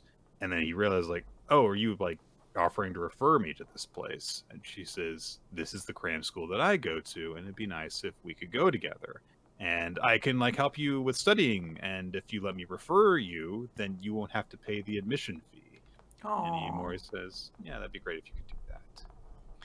So they agree on that, and then Iemori heads on his way, and he's like, "This is great because I get to see her during summer break because we'll be going to this cram school program together." And as he leaves, Honoka, closes the door, and she immediately gets embarrassed behind the door again, and she's thinking about his note of, "Well, you always want to split the work evenly." And she thinks, "I want to take half the work because you always work so hard for other people." And both of them privately say to themselves, "Oh, I'm looking forward to summer break." Isn't that cute? But it's wrong. That's a Two Ugly Dogs reference. Oh, okay. There's a guy in this. Yeah, or Two Stupid Dogs, I think it was. Yeah. I remember that. There's always the guy who was just like, "Well, isn't that cute? But it's wrong!" I don't know why. That's anytime I hear "isn't that cute," it's the first thing that comes to mind. Beethoven. Honoka, sorry, you're still third place, Honoka, sorry. Gotta do something, though. We gotta feel like she has a chance. Nick, Beethoven's real mad, and he's real buff. What are we gonna do about that? We're gonna have a Star of Beethoven, Quinn. It's chapter number 2, Ichiro Yasso. Yes, so we got introduced to this strange situation where Beethoven has apparently come back from the dead in Japan, in modern-day Japan, and has met up with this teen pianist named Ichiro Yasso. For some reason, does want to play the piano. And we learn more about Ichiro as you would expect in this chapter. Yasso is running away from Beethoven, who has just asked for him to be his disciple, and he's like, "Stop! What is the matter? Stop! And why do you flee from me? I am granting you the honor of becoming my disciple, a disciple of me, a disciple of Ludwig von Beethoven!" And he is shouting all of this while running full sprint after him. What a terrifying... It's really, I'm like, is this manga secretly a horror series? Because this is terrifying sometimes. And, Yasso is like, "I still don't know if you actually are Beethoven, and who the hell would want to be your disciple. This is so weird." And Beethoven's like, "I am Beethoven! Why would you not want this?" Yasso gets tired before Beethoven does, which is really fucking funny. So he just has to stop eventually, and Beethoven's like, "Why are you so frail? I'm an old man. How am I outrunning you?" So Yasso admits, "Okay, I know that you're clearly not an amateur piano player, but how can you possibly be Beethoven? What's your angle?" And he's like, "There is no angle. I am Beethoven. That is why I say I am Beethoven. Da!" So Yasso says, "I can't believe that you're possibly claiming to be one of the most amazing composers ever to exist. And like, nobody who died in 1827 could possibly be alive today. People die when they are killed in the 19th he does century. kind of drop that. But see, it's also a transition into his experience with death, Quinn, because he says when people die, they don't come back. And Not unless you bury them in the pet cemetery, because then, quite notably, they do come back in that one. So, you know, put a little asterisk on that. Beethoven, Quinn, not the dog Beethoven. Come on. Every time I hear Beethoven, I do go to the dog first as opposed to the composer. It was my first exposure to Beethoven because that movie came out when we were kids, like little kids. Yeah. So, like, you're not going around talking like, well, you see, in Germany in the 19th century, there was a composer, there's a dog, there's a silly dog movie, and his name is Beethoven. It's wild when I think about it, because I'm like, I guess you can't do it today. The internet's kind of spoiled that. But back in the day, you used to be able to have a lot of movies that were just about a dog doing things. There was Beethoven, there's Air Bud, Homeward Bound, Balto. There's a lot of just dogs just hanging around, you know? So, Goof Troop. Literally earlier today, I was thinking about the movie Beethoven, and I remembered it's not even from the first movie, Quinn. I remembered a scene impeccably well from the second Beethoven movie, which I remember going to see in the theater with like my daycare class, because they took us to movies sometimes. This is also how I saw the Snow White film that was pretending to be a sequel to the Disney movie, even though it was made by an entirely different company. It only came out when it did because they were trying to capitalize on the re-release that happened in the early 90s. But anyway, I remembered the scene where the father of the family and Beethoven enter into a man and dog burger eating contest. It's very funny because I've definitely seen the first Beethoven movie. I do not remember a single thing about it, except is there like a spaghetti and meatball scene? Yes. Okay. And there's like a giant meatball, yeah, I think. That's all I remember about that movie. You could put a gun to my head. I cannot tell you another detail, except that Beethoven is played by a dog. That's also a fun fact you should know. Literally, I found the scene I was thinking of on YouTube. It was uploaded in its entirety from like a DVD rip or something like that. I watched it with Nicole, and while it was happening, I was like, this is going to happen. And then it happened, and I was like, this movie is 32 years old. I can't remember so many things I learned in school, but I remember this. Why? Yeah. Anyway, this is much more interesting than the actual flashback, which is he was an abused pianist. His father wanted him to be a pianist, and he was like, I never got to be a piano player. Be a good piano player. He didn't like it. He didn't want to do it anymore. There is a nice detail, which is I started adding a fake class to my school schedule so that I could just have an extra hour away from my dad, which is wild for like a 7-year-old to do. But while Yaso was a little kid and he did this, he was just hanging out on like the playground by himself, and he happened to hear a piano from a nearby coffee shop. And it really spoke to him for whatever reason. He was drawn to it, went inside, ran into this older man who ran the coffee shop, and Yaso was drawn to the piano. He was like, "Oh, well, you want to join me? Okay, yeah, let's play together." And so Yasa's playing, and he's like, you play really well, and they bonded over it, and Yasa started referring to this man as his master, and he just kind of was showing up regularly there for years, playing together with him. And the master says eventually, like, I don't really have anything left to teach you, and Yasa says, well, yes, you do. I want to be able to play the way that you do. And he's told, you don't need me for that. Because the piano may be the king of instruments, but that doesn't make the pianist a king. You don't get to like put on airs when you're playing this. You sit there, you should be satisfied getting to do it. Never think that you can dominate the piano. Knowing how to play the piano doesn't make you important. And so Yaso asks, like, well, then why do people play the piano at all? And the mentor starts to explain, or try to, and then he's like, just get good at playing the piano, okay? I don't have to explain it to you. You're 10. He's like, just do it, dude. Just like fucking, just play it. And then, unfortunately, not much longer after that, the master passed away. And so Yaso, who his father had realized was playing very well, he should, like, freaking get entered into, like, competitions and stuff. And that is the runner-up competition that was alluded to in the first chapter. And while he was playing, Yaso was trying to make the sound that he associated with his master come back. He thinks the sound I admired every day weakens and fades, and I don't want it to disappear. And we get a brief look at the winner of the competition, who looks like a demon, who... This is a series of horror characters who are just playing music coincidentally. But Yaso stopped playing the piano at that point, as we know, and it is because the judges indicated that he, quote, dominated the piano, which means that he did the opposite of what his mentor said that he should do, which is not try and rule the piano. So he says in the present to Beethoven that I betrayed the hopes of my master. I betrayed his music, which I held as my ideal. So why would you think that I'm worthy of playing the piano?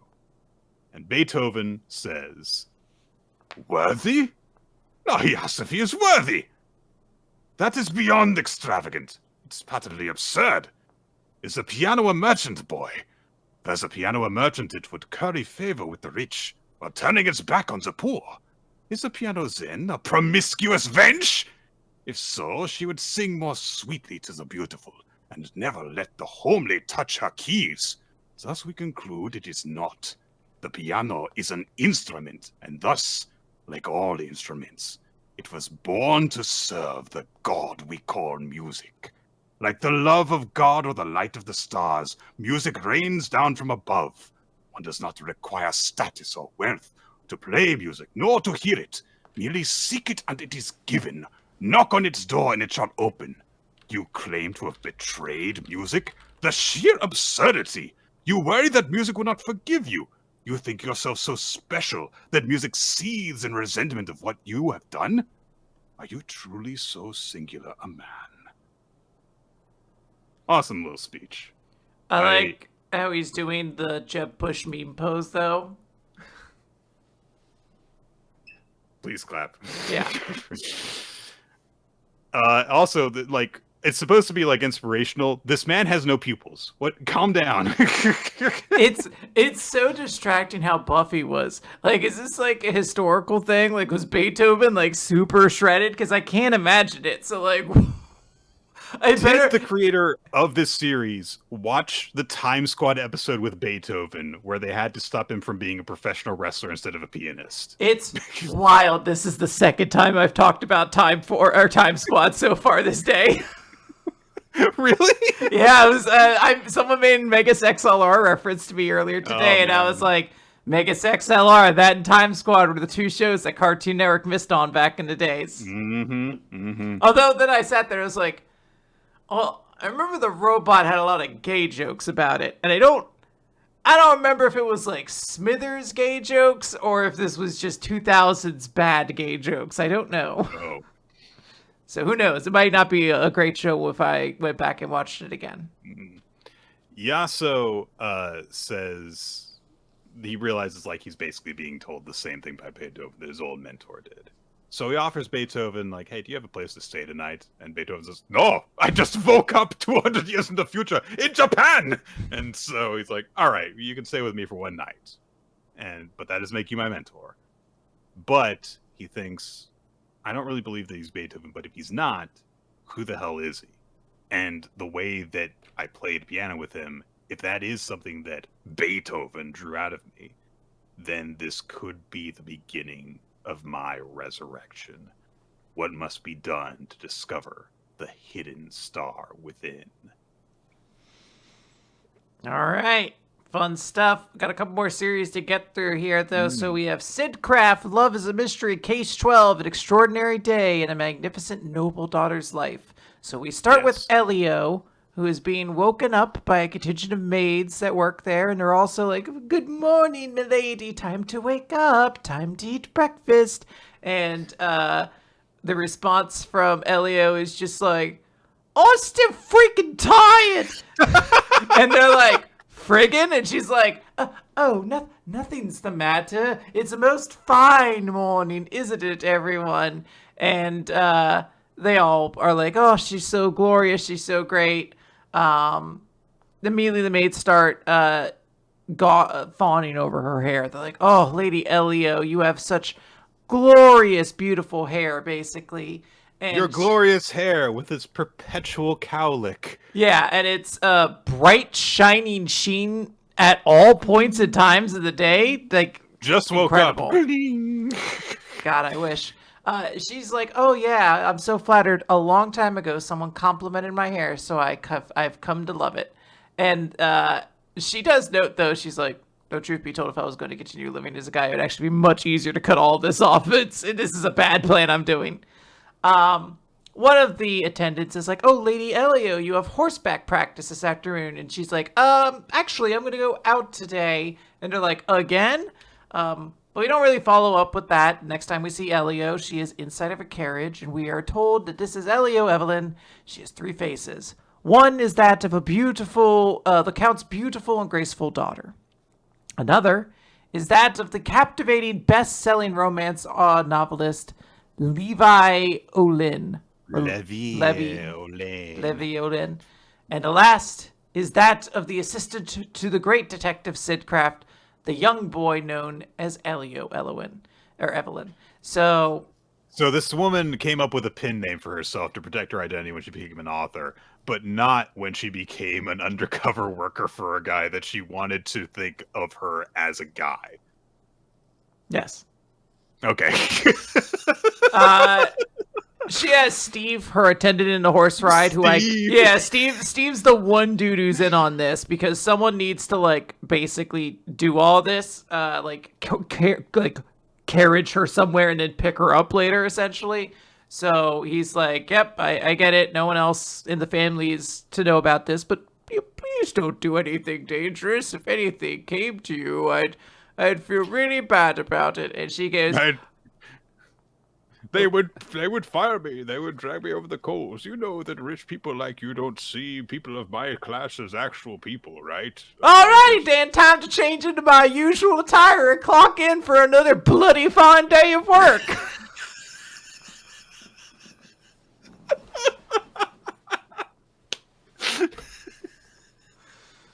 That's the I wasn't expecting that accent.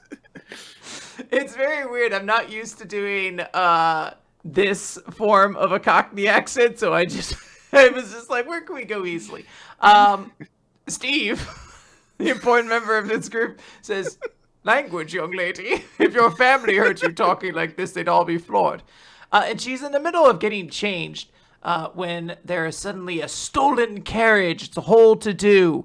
And Elio immediately jumps out of her carriage. She's like, "It's a case. I have to go. As the master's assistant, I must do something. Stop burglars!" And the 2 people in the carriage are like, "We're just going to run you over at this point." She is saved from being run over, though, by Sid, who jumps and grabs her and pushes her out of the way in time, basically. And he's like, "Oh, are you hurt, miss?" And Elio pauses for a moment. She's like, "Oh, crap, I jumped out dressed like a woman. Oh, he's going to find out for sure now." Elio, of course, is just like, "Oh, I just held a girl I met in my arms, so I can't even look at her in her face. Oh,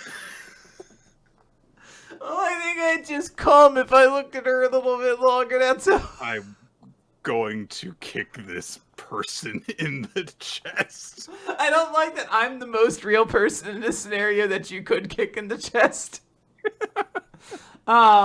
They note that the people got away, but the cargo on it was all these books. And with that means that the carriage can only be going at a certain speed. So they think they can actually predict. And Sid Craft is like, "As a detective, I cannot let a crime like this stand. I will catch them no matter what." So Elio's like, "Oh, it's that pride that he has. You really deserve all of your kudos, master. And then in truth, he's actually really upset because some of the books that were kind of broken up in all of this are the romance series that he loves and is a huge fan and a part of. So he's like, I must get vengeance for this book, basically. So he's like, I need to start figuring things out. And Elio takes that moment to immediately start questioning everybody who saw the situation. And in the time that Sid is ready to continue, she already has somebody who can give like an exact description of the culprits and everything like that. She's like, here's everything according to this gentleman. So he's like, okay, based on the way they're going, I think I know where we can catch them, but I don't think I'll be able to make it in time. And Elio grabs a horse and she says, hop on, I'll take you for a ride, fine, sir. Two things. Okay. One, that horse looks like it has never ridden fast in a day of its life. That's actually a merry-go-round horse. It's a merry-go-round horse.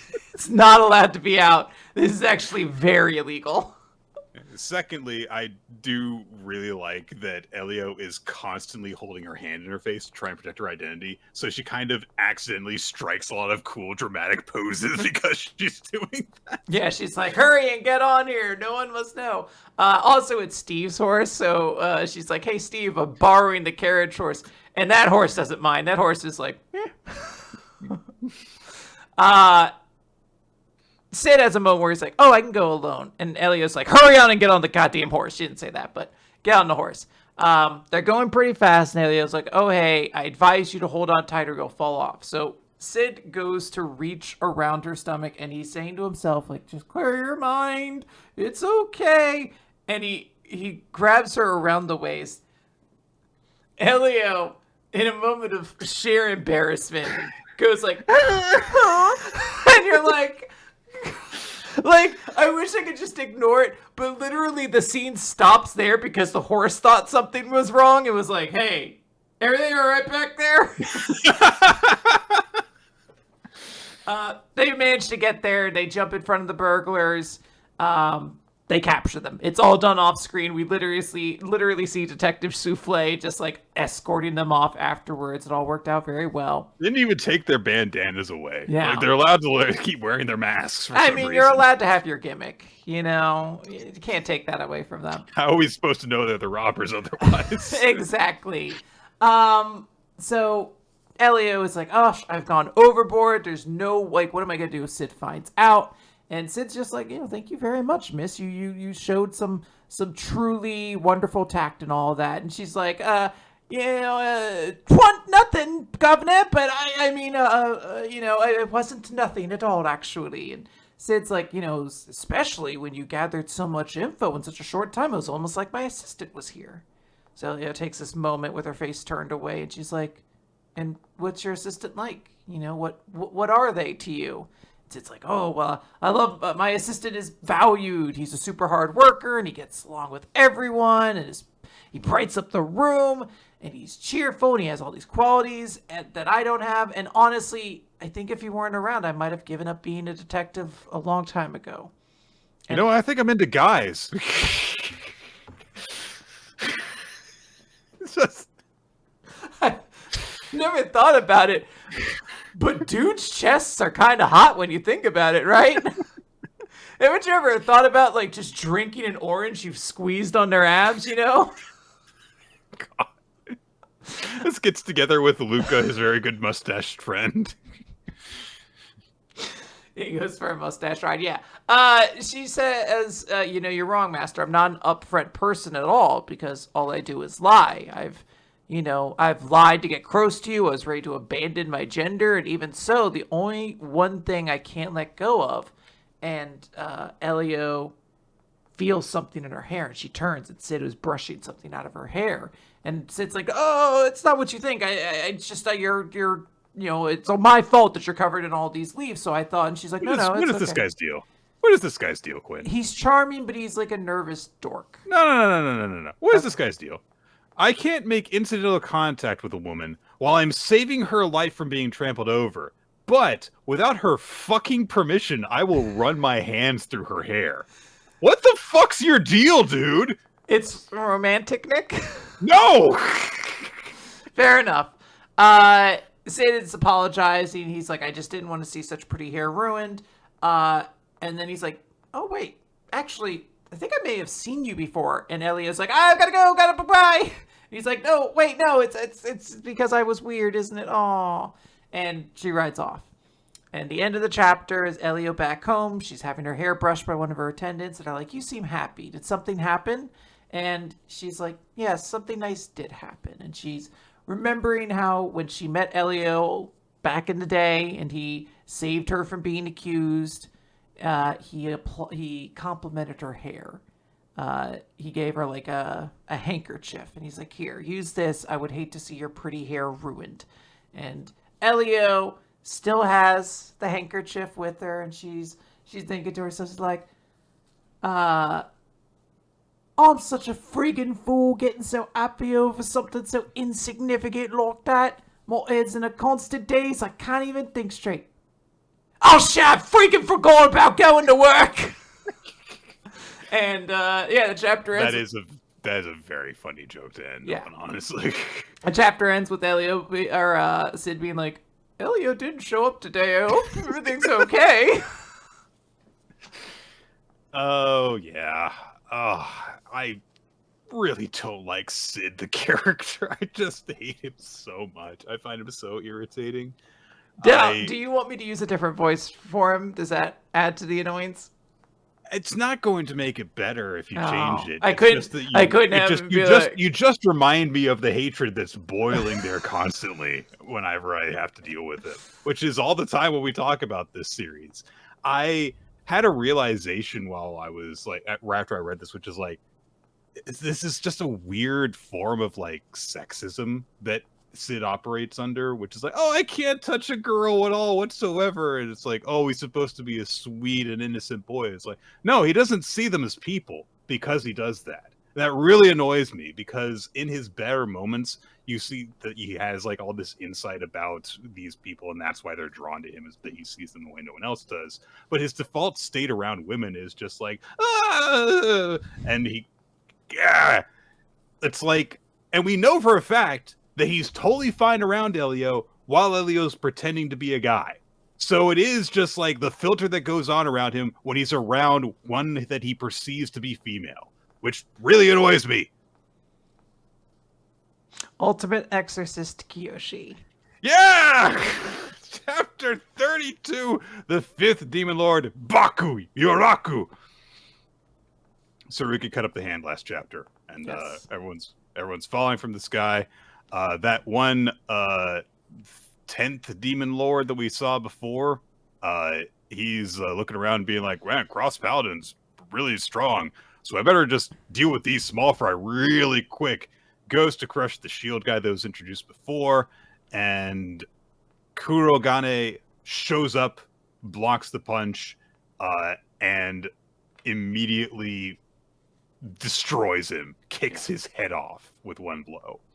And everyone's like, oh my gosh, you're so cool. And she looks on at everyone and is like, you guys all suck. What are you guys doing in my unit? You are all gutless wimps. And then she immediately turns things around by saying, I'm counting on all of you, and gets all seductive. And so, carrot and stick, I guess. Yeah. It's very effective. She knows how to shout at them and then tenderly grab onto her bosom and be like, oh, but if only you all could do a little bit more, I'm counting on you. Like, okay. Seems to work. Everyone's motivated. Everyone's like, I'm going to do my best. I mean, they might die like the second they step. I mean, one dude does get turned into like a toy or something like that. Immediately. And the Baku Yoraku, the demon lord that had a blindfold before, has shown up, and everyone that meets their gaze turns into like a doll of some kind. So Kurogane says, like, nobody look at them. Everyone avert your eyes. Don't make eye contact. She commands the shield guy, like, get everyone out of the way. Like, you're all in my way here. So she says, let me handle this one because these demon lords are on another level. Actually, Baku Yoraku is not this guy. My mistake. I've gone over their names before.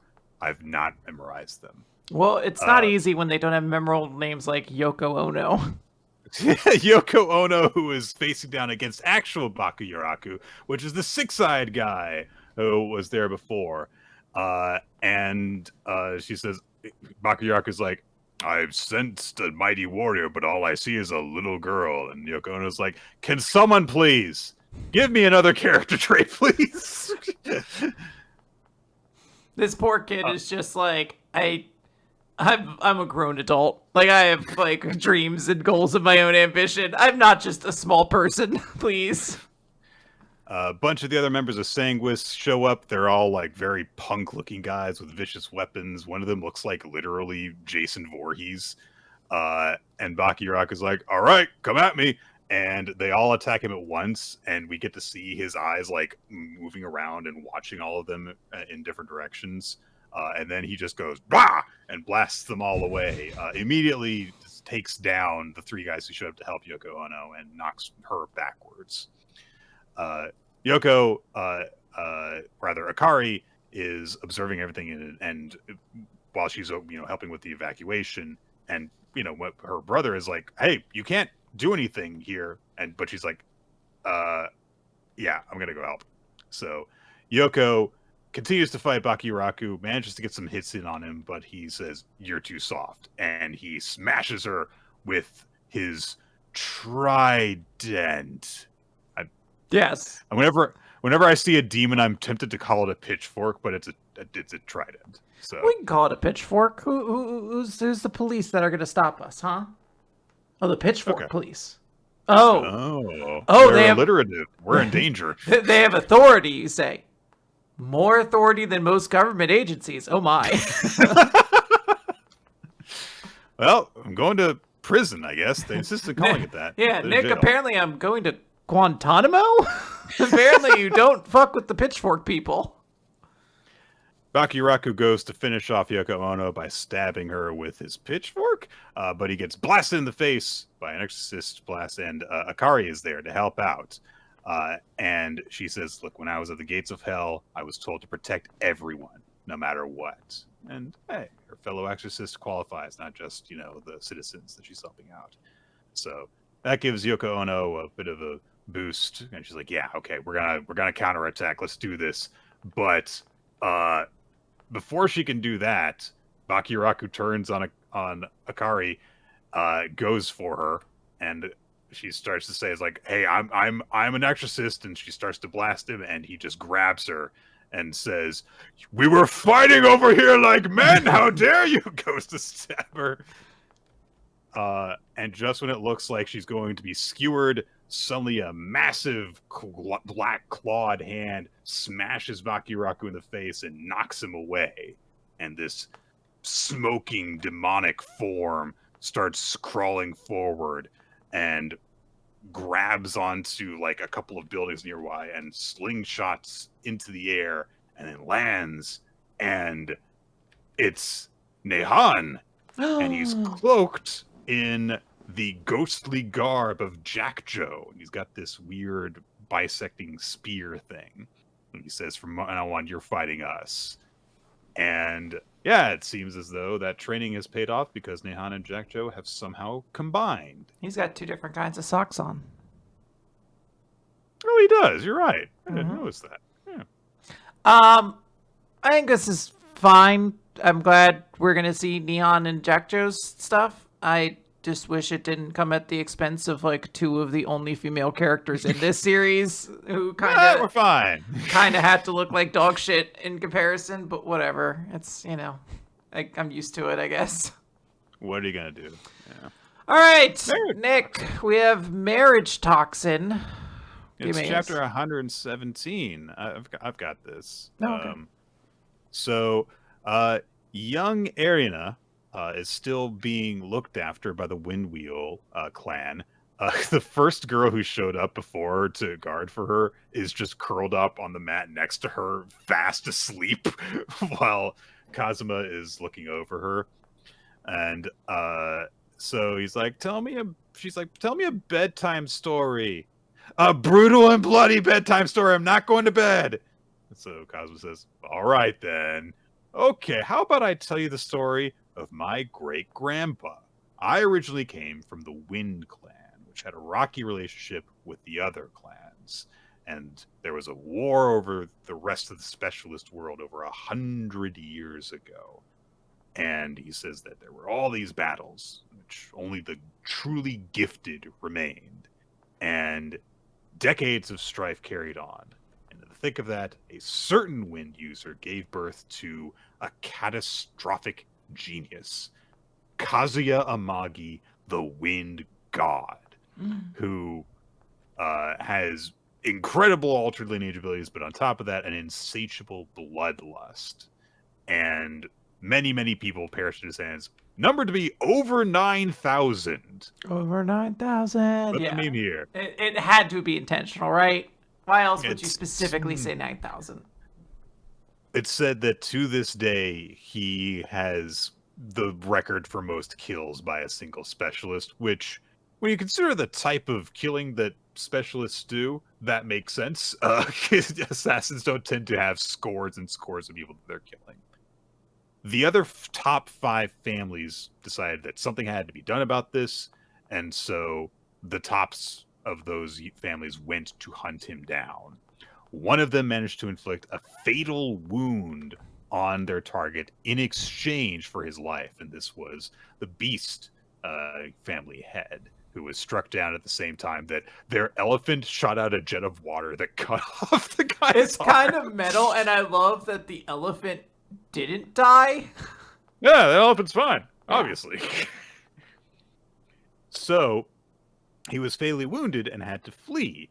And he fled to a junkyard, a waste disposal site. And we catch up on the scene as like the action is taking place there, where it's not just like the heads of the families. So we see the iron user, Nabe Arima, aka current Nachan, and baggage guy, Gaku Iwao.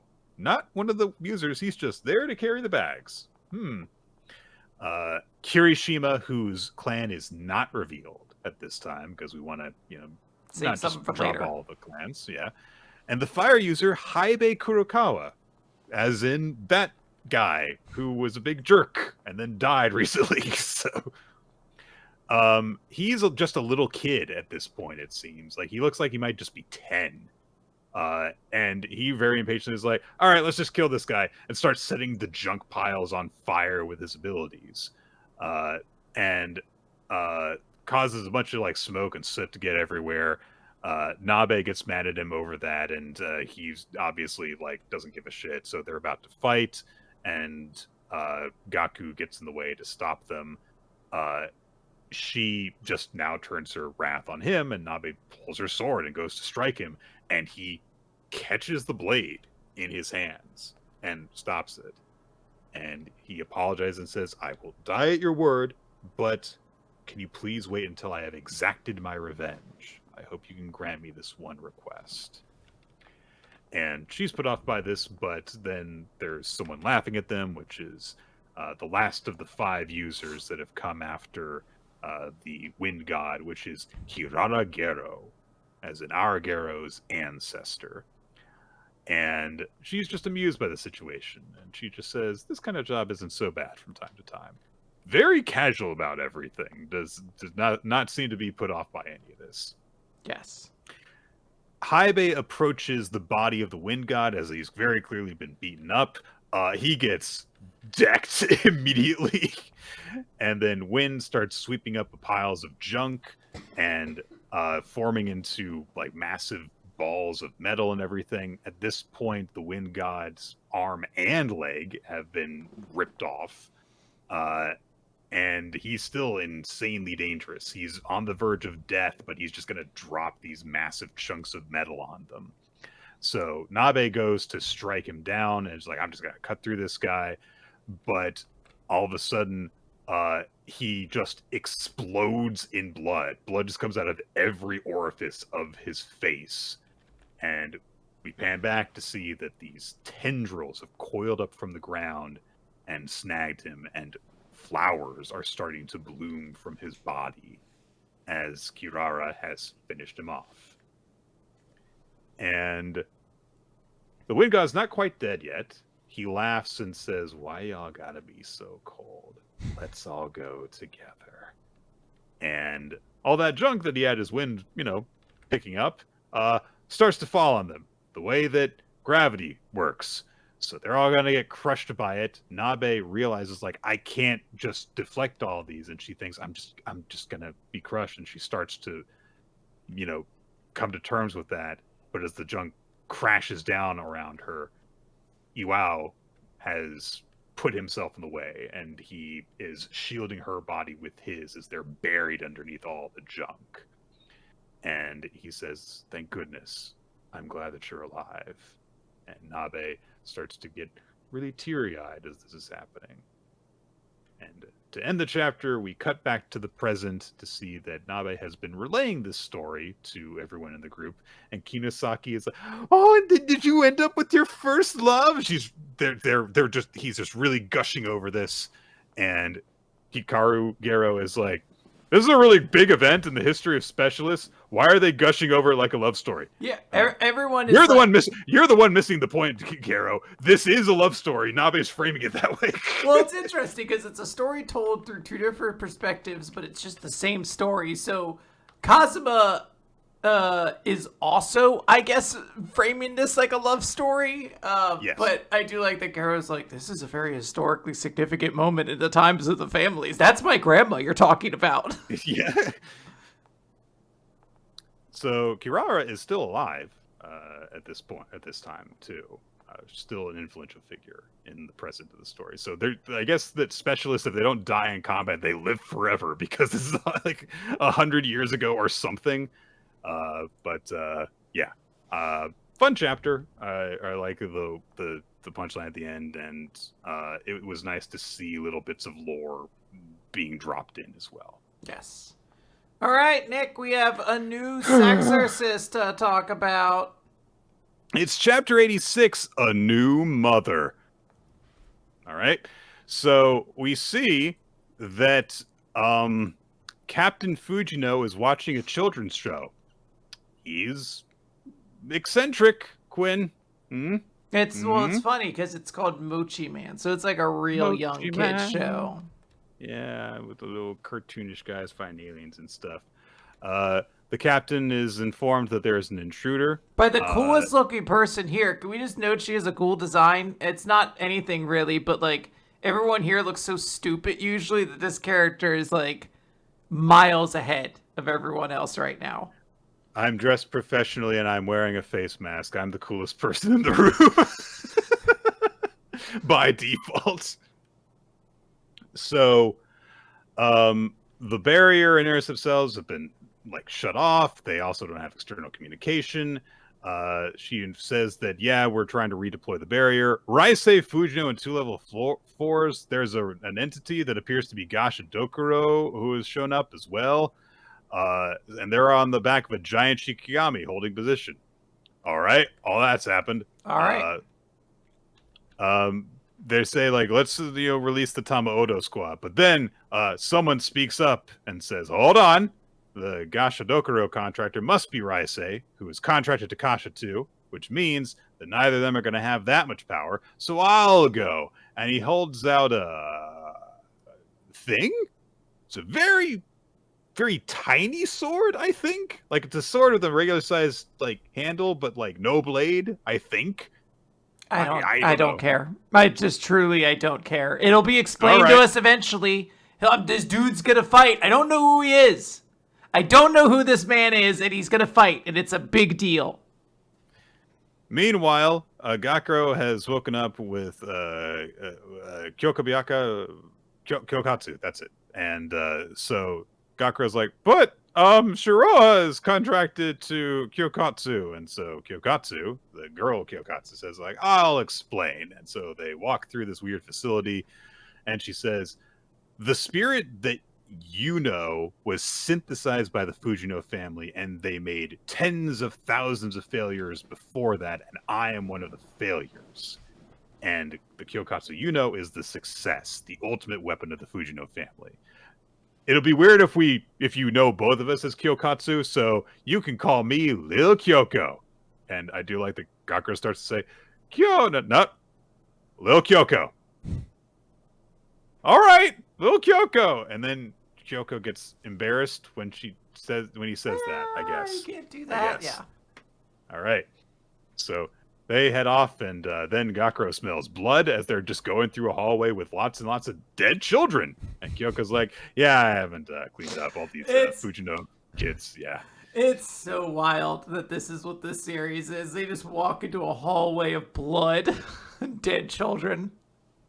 And somehow Gakuro doesn't just go, yeah, Gakuro's just like, what's all this noise then? That's a little weird.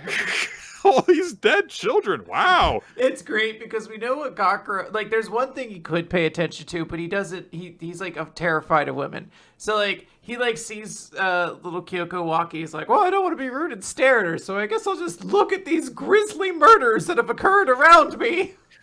He seems remarkably unbothered by the senseless slaughter surrounding him at this time. And he's like, are any of them alive? No, because they would have triggered the sensor and more spirits would have come out to attack them. Yeah, Shiroha used to be here too. And Gakuro's like, oh, she did? Yeah, she came when she was 10. And we get to see, oh my gosh, unbelievably, life or death training imposed on a child traumatized Shiroha and changed her personality. Who would have thought that would happen? Shiroha was like originally very outgoing, and she like went over to Kyoko and was like, hey, you look kind of sad and stuff. And it's like, clearly Kyoko had just like been beaten down by, being forced to slaughter children in order to test them for who knows how many decades. And so she was like, yeah, okay, this kid's gonna die too. But Shiroha's like, you've got a guitar! And she's like, it's not a guitar. Play the guitar! All right, you're gonna probably die, so you should go. Hey, I don't want to make you feel bad, but you're never going to see your parents again. You're probably going to die down there, so, You can be my mom, then. This is our new mom, guys! Stop!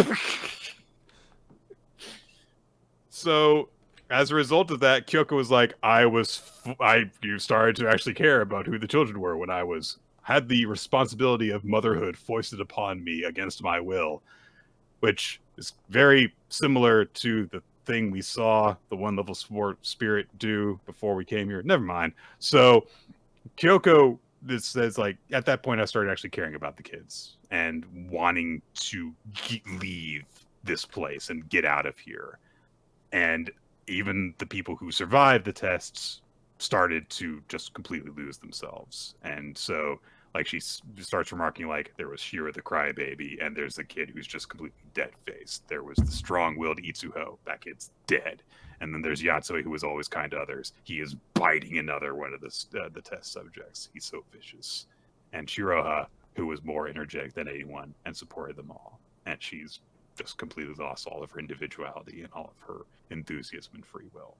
So it's not that bad, honestly, a sequence, but it should be way more of this because of how incredibly dire and awful this is and how important it is to Shiroha's backstory. But moving on. Yes. There's only one person, she says, that left this testing facility and didn't change at all, which is Itsuki Fujino, the current captain. Which, he seems remarkably well adjusted. Watching children's cartoons and ignoring everything around him. Is that who that dude's supposed to be? If it's the current captain, right? Okay, I don't know. I don't know who this dude is. I knew there was one dude in this group, and Gakuro already beat him. It's either that or he's the guy who's going to be fighting, the guy who had the hat. I don't know. It's hard to tell. Don't care. All right, so she says that, and then she says, and that's why but she gets interrupted because there's a huge rumbling and kabanging and stuff. And so Kyoko realizes that something has happened to the barrier. It's all been cut off, and so something is happening. But she says, it's okay, though. It's better this way, because now I can use my hollow weapon without setting off an alarm. And she undoes her guitar case and pulls out a thing. And what do you mean, Nick? It's so easy to describe this bar with a lampshade hanging off of it.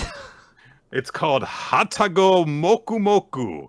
And she says, it's been a few decades since I used this, but it's working great. Now I'll be able to see the entire property. And eyes appear everywhere, all over the walls and stuff.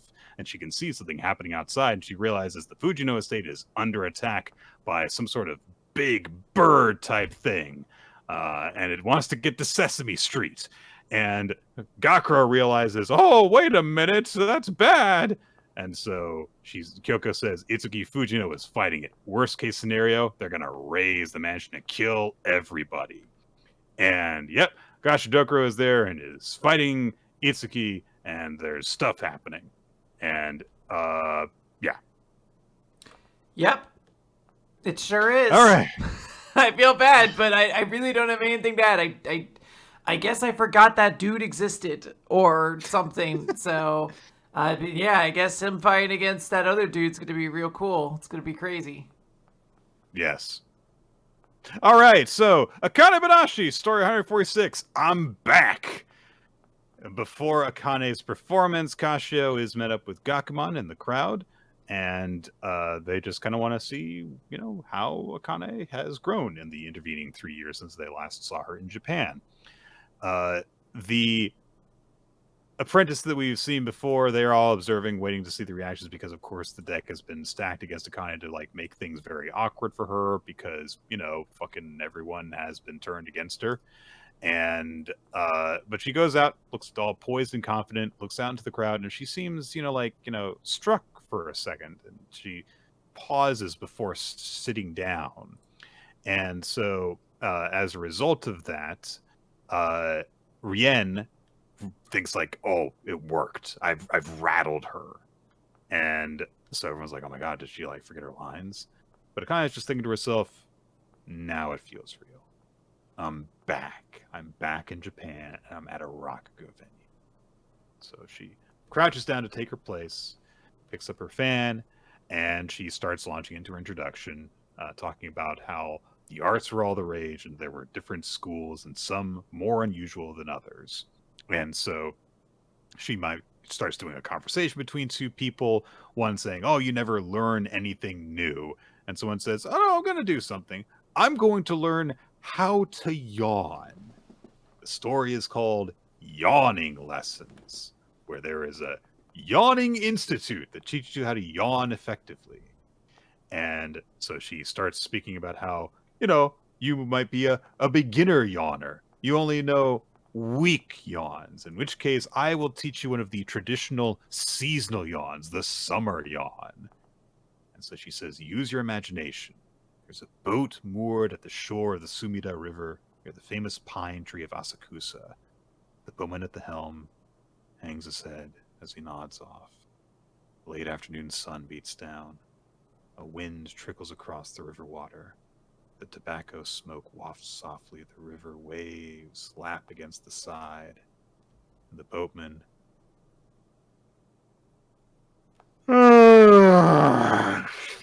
lets out this big yawn, and a bunch of people in the audience start to go, oh, just start to do it with her. A bunch of the Zenza, in fact, are doing it. And everyone in the audience is yawning along with Akane.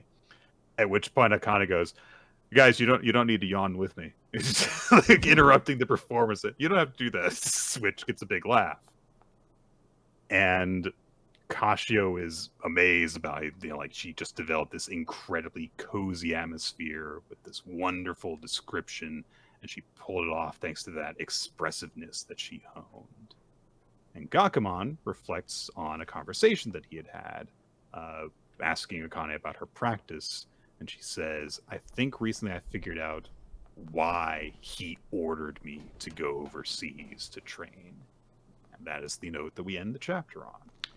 Yeah, so we'll find out next chapter what it is. I have to assume it has some level to do with just you need to be able to kind of communicate the vast emotions of your story in a language that can't understand you. It's sort of that same logic that professional wrestling is kind of a universal thing, because you could just usually you could be like, I can tell who the bad guy is and who the one I want to cheer for is. So yeah, it's cool.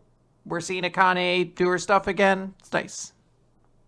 Yeah, a nice chapter, and that is going to do it for Weekly Manga Recap. We went quite a long time this time. So to wrap up, Quinn, what was your favorite chapter? Who's your MVP? You think? I'm going to do MVP first because I know my MVP. My MVP is going to be Elio because I really enjoyed her in this chapter. I guess I had never really picked up before that Elio talks in like a very brusque sort of Cockney manner of speaking, and this chapter really highlighted how funny that is. And I just honestly liked her in this chapter as she got to kind of explore a lot of her own feelings when it comes to Sid. So I thought that was really cool. I think I'll give mine to Anya. She just had a lot of really funny moments in this chapter of Spy Family. Just the complete no-selling of her weird new classmates and their attempts to impress her and stuff. Yeah. And my favorite chapter of the week is Ichi the Witch. I really liked the very quick different sides to this contract where at first, Desscaras seems sincere, then it seems like she's tricked Ichi, but even though that's happened, he's still excited on some level to have a family, and then it turns out that Desscaras did do this for a very good reason, so that she and Ichi would be in this together instead of him just being used as a sacrificial lamb. We get all of that very quickly, and then we get introduced to something very exciting looking with this new character. So loved it from beginning to end. It's wild that if the chapter Boruto had ended halfway through, I might have been willing to give it to that. But in lieu of that, I probably will end up agreeing with you and saying Ichi the Witch, I think, was probably a more strong chapter all the way throughout and gave a lot of fun character beats that I enjoyed. I would say that in general, this was, I think, a very strong week. There were a lot of really nice chapters. Yeah. The audience, by the way, picked Ichi the Witch as chapter of the week, and Desscaras from Ichi the Witch won character of the week. Totally get it. And that's going to do it for Weekly Manga Recap, guys. We want to thank you all for joining us. We'll have more of the show for the live recording next week. More? We're just keep on doing it. We're going to do more in this economy? Yeah, I guess so. Yeah. Is that why I don't have a house? It's going to be here on twitch.tv/RoloT. It'll be Wednesday, starting sometime around 7:30 Eastern, but you can stay up to date on when it goes live by following us on social media. There's RoloT, Nick F. Time, and Weekly Manga Recap for the announcements to the show. And then there's also our Discord server, which will be linked wherever this gets posted. Our Discord server is wonderful. We've got a great community that discusses the chapters as they come out, talks about the recap series, and makes recommendations for new stuff, and just also has general hangouts. I think that there was kind of a watch party that happened this past week. Yeah, I believe they watch movies sometimes in the channel. Mm-hmm. And you can also use it to find the Google Doc, which has all sorts of history associated with the podcast, the stuff that we've done in the past series we've covered. You can also ask questions for a future Q&A episode, leave a recommendation for a future series for us to cover, as we are currently making our way through Beat and Motion. And that's about going to do it. Thank you to everyone who helps make the show what it is. You guys for supporting it. People who support us on Patreon, patreon.com/Weekly Manga Recap if you want more, or to support the show financially. To Milo Jack Stillitz and Winston Cheddar, who made the opening sequence for the video version of the show that gets put up on youtube.com/Weekly Manga Recap. To Steve Mann, who occasionally makes title cards for those. To Ninja XDI, who does a lot of things to help us remember things. You can follow WMR Votes on BlueSky as well. And that is gonna about do it. Yeah, I think that is gonna do it. Do I have a funny thing to say? Fart. I guess I did. All right, bye everybody. Well, okay.